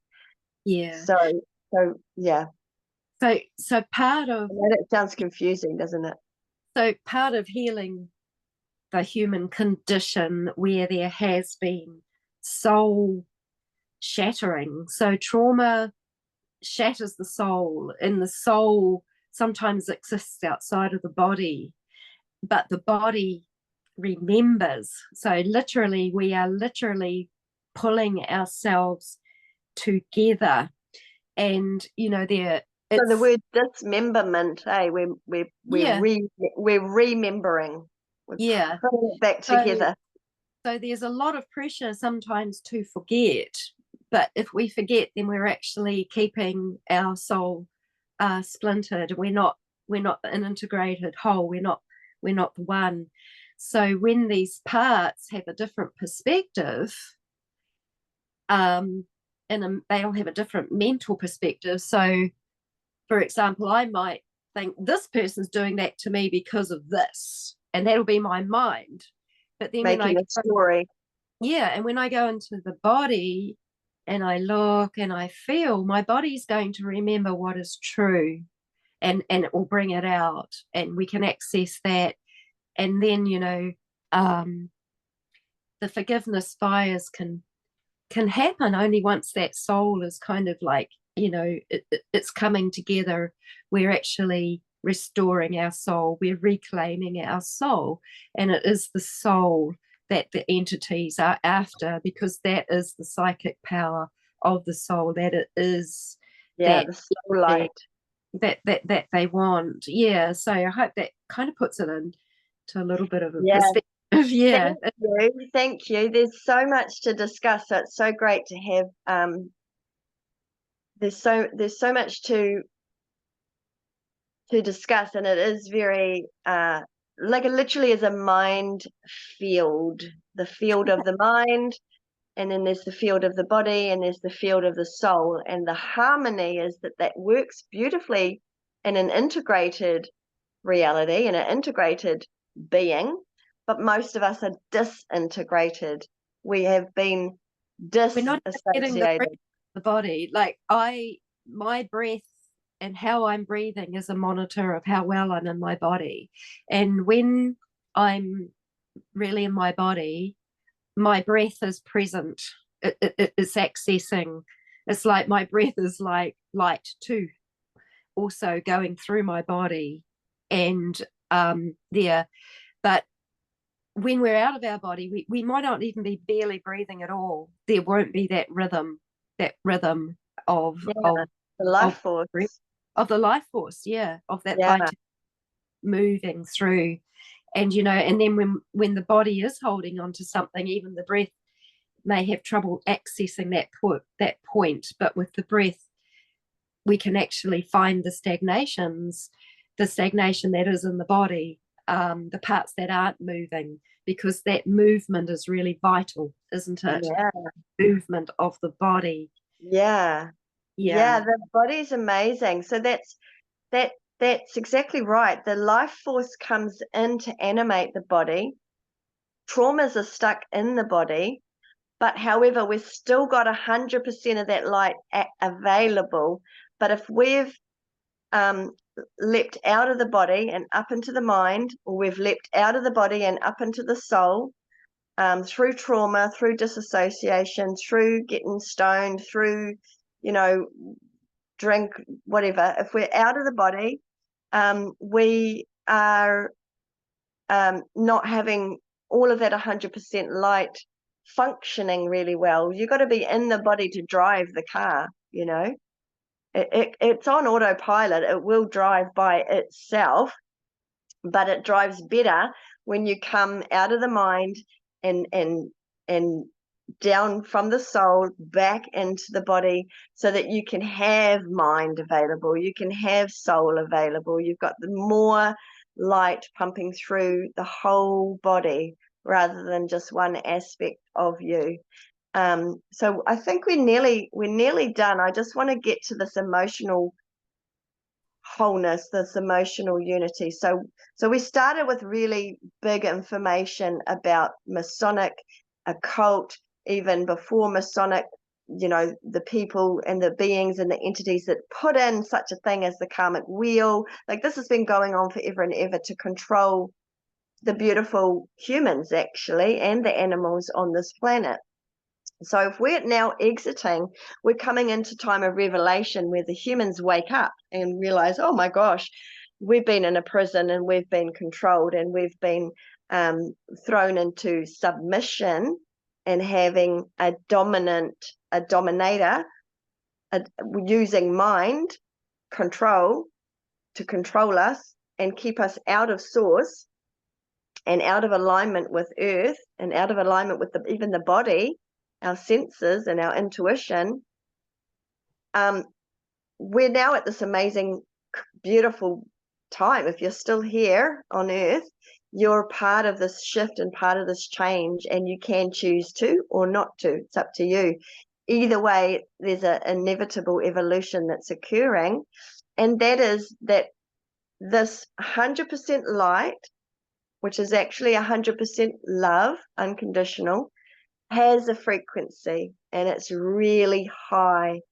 And what Poppy said is, we have been programmed to forget it, and to forget the connection to source and to the connection to the earth, And so this is almost like been waiting, this 100% high frequency has been waiting for you to remember, and people like us reminding you how to get yourself back into harmony, not balance, because that'll keep you in the suffering of polarity, but to allow the natural duality, which is the truth is you are going to have up days and you are going to have down days and you are going to feel good and you are going to feel bad.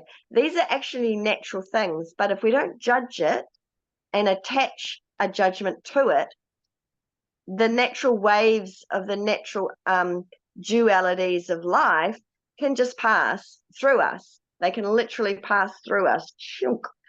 But we've arrested on them with that accentuated polarity of mind that judges it. And that's where we've arrested it, and that's how it's got stuck in the body. So people that were living on earth without so much judgment, they would still have their natural doubt, fears, and judgments, because that's the nature of the mind, but they didn't have it perverted and inverted and controlled in polarity. They would have just accepted, like I say, accepted the day, accepted the hunt. If they didn't get much that day, they accept and they give thanks for that, and then there might be another greater abundant hunt at another time. They just accept and they acknowledge what is, and they don't judge it, and they just allow it. So allow, accept, and acknowledge are three very important A words on this journey of coming back into harmony in the body and in the world, because one body, one fractal, doing harmony as best as I can, with not ignoring the darkness by just focusing on my positivity and my light, but actually coming in to acknowledge my shade and my pain and my traumas and my mind part sort of split off into different opinions and perceptions, and just accepting, allowing, and acknowledging it all, step one. Then coming to work with all of that, step two. Step two is applying that allowing, applying that acceptance, and that acknowledgement. So coming into a conscious integration space, we would be having a day that might be having different experiences and different emotions, and they come and they go. And if we have acceptance in our heart, and we have understanding of natural duality, we can just allow ourselves to be with whatever the body's feeling, whatever the mind is feeling, and allow it to roll over us. So for example, getting into the emotional realm, this is just in daily life, we're just going to have waves of emotion, waves of energy come at us, and it's going to create a reaction. And now how do we process that? We're going to acknowledge it, we're going to accept it and allow it, and then it can pass. So this is a new habit.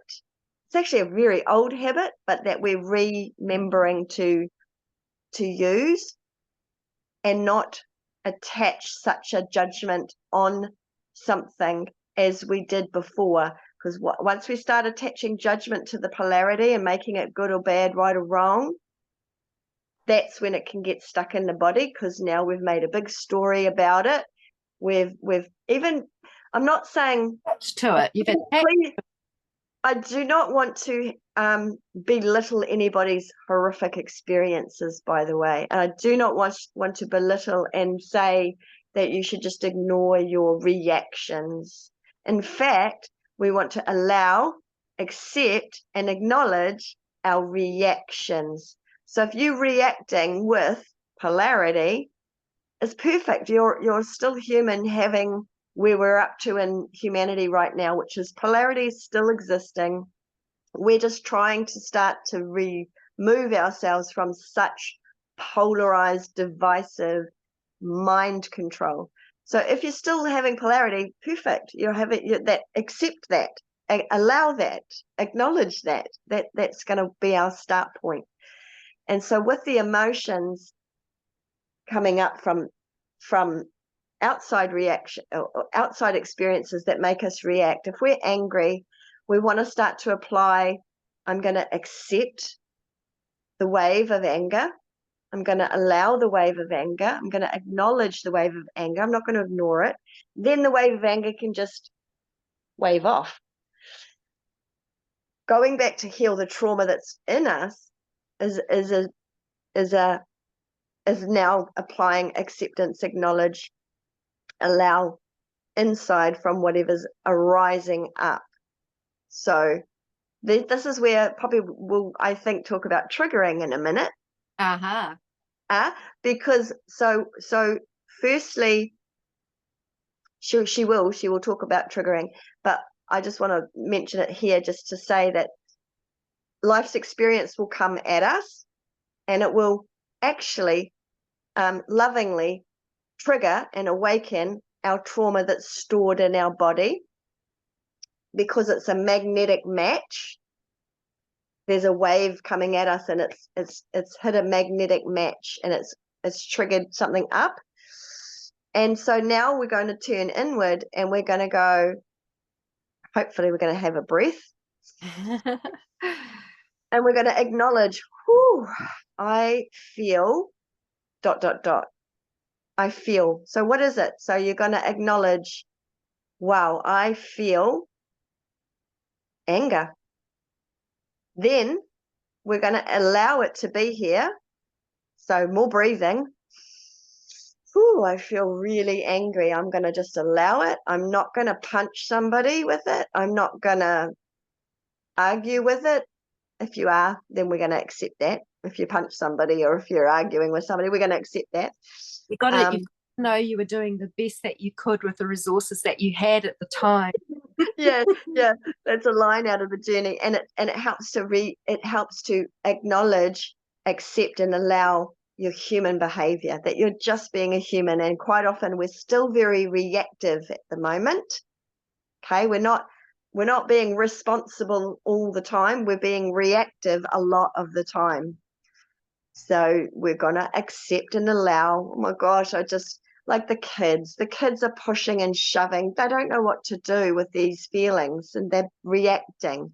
We are still kids, and we want to push and shove, and we want to, carve it all up out there. But the greatest advice we're starting to take is to breathe, to acknowledge what's coming up, which is similar to accepting. Acknowledging is we're going to see what's coming up. We're going to feel what's coming up. We're going to allow it. So we're not going to resist it or suppress it. So that's 2 of the A's.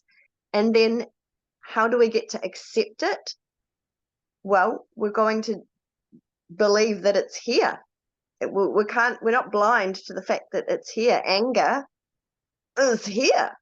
So I've acknowledged it's anger. I've acknowledged it's anger. I'm allowing it. I'm not resisting it. I don't like it. I don't have to like it. But then I'm going to accept that I'm having the anger.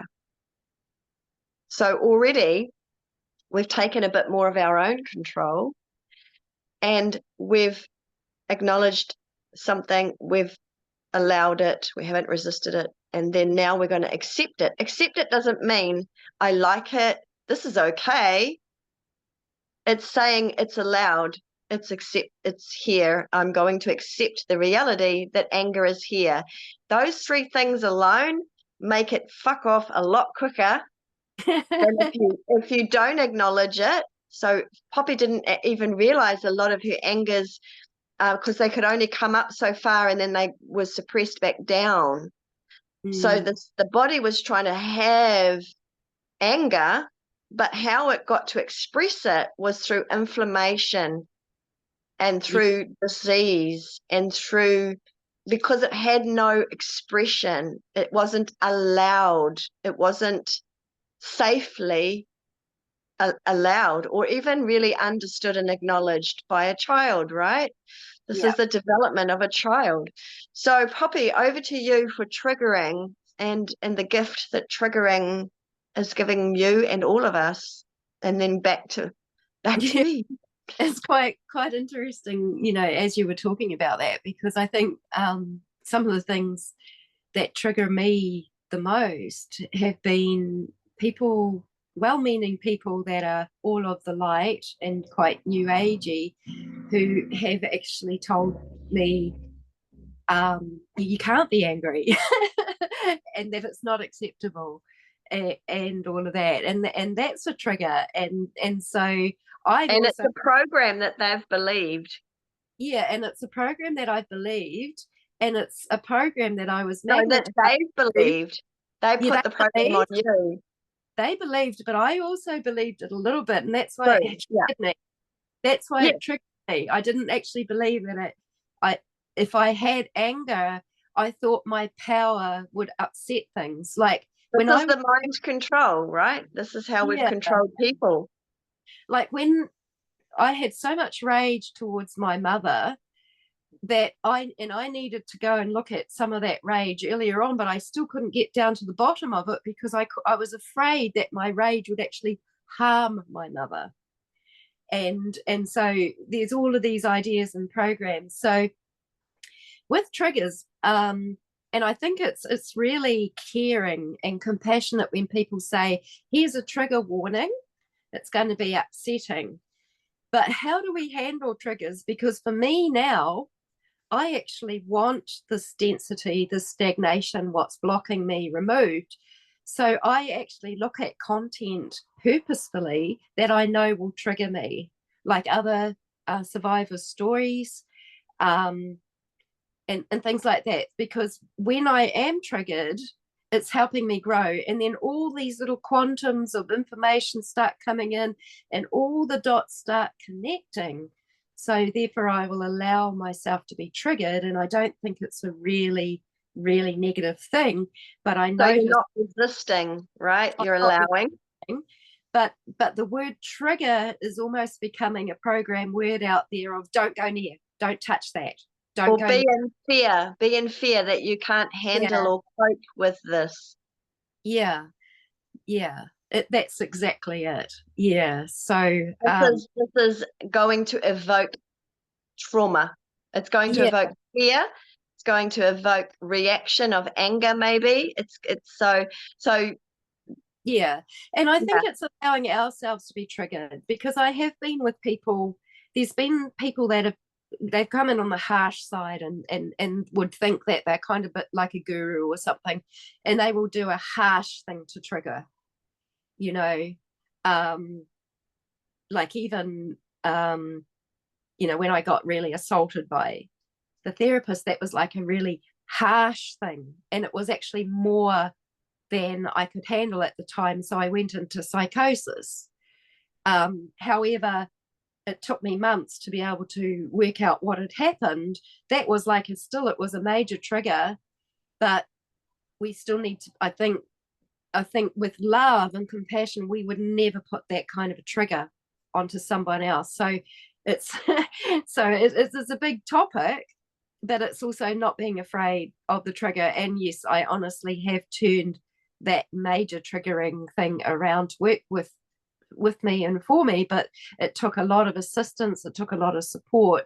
And so it's also with triggers, I feel that it's really important that we do have our support systems and mechanisms and toolbox as to how we can move forward as well. So don't just go, right, I'm going to let myself be triggered, but not without being resourced to handle the trigger. So So yes, this is so I've lost your voice.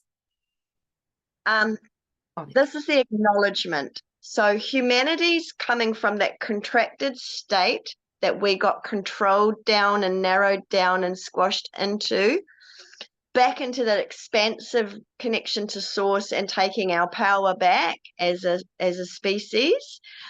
And so evolutionarily, we need these triggers to wake us up, to shake us up, to get you from one state of narrow mind into an expanded an expanded state of mind to comprehend what we've been through. So the triggerings, while they evoke reactions of emotion, they do actually grow us. So acknowledging, rather than the inverted program of triggering and making somebody be apprehensive of like, oh my gosh, what information am I going to have put upon me, and they're bracing themselves, but to know that the whole world is triggering you right now to take you from your narrow mind into your expanded mind and your narrowed heart, actually, that you might have brought your heart down into a safe little box, but you need to take the box, expand the walls, expand the light, expand, Blow out and containment. Blow out the containment. actually, exactly. And that is your comfort zone that you got comfortable in. So what you're doing is you're broadening and expanding through discomfort. It's not saying again that you like you don't like the information, you don't like what you're experiencing, but it's growing you nonetheless. It's expanding you nonetheless. It's making your comfort zone. So now we're more comfortable with the rate of awakening that's happening on the planet. The topics that we're discussing now, it's not that we like them, but it's more acknowledged, acceptable to discuss it. And we are not allowing it because we want the things to be allowed. We're allowing it because we're working towards accepting, oh my gosh, these things have gone on in our reality, are going on in our reality currently, and taking it personally into the traumas of the body, that we're coming to acknowledge the shadows we've poked down so that we can get to this acceptance, which starts to get the release of them. Yeah. And then the release is the forgiveness, because the release is the charge is released, the entity is no longer attached, we claim back our soul, we back into our psychic energy, and our parts come together and integrate. Oh, Scooby-Doo, we got there. We got there. I think it's a good place to actually leave. We've got so much we could say, but it's so much information for people. I will personally back to to watch this one 2 or 3 times to learn to read myself, and to, because I'm learning through you as we talk, you're learning through me, and we learn through, and there's just so much, there's so much liberating, juicy goodness in what I think we've just shared. I'm really grateful. Thank you. You're welcome.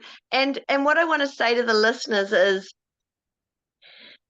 welcome to the woman's mind. Welcome to how everything links together. And yes, it can, from an outside perspective, look like, wow, these guys are all over the place, but it's because everything is woven and interconnected, and we see and feel from a very broad perspective as females. Women as creators have this understanding of the creation of the universe, because it's a part of what we're born to do.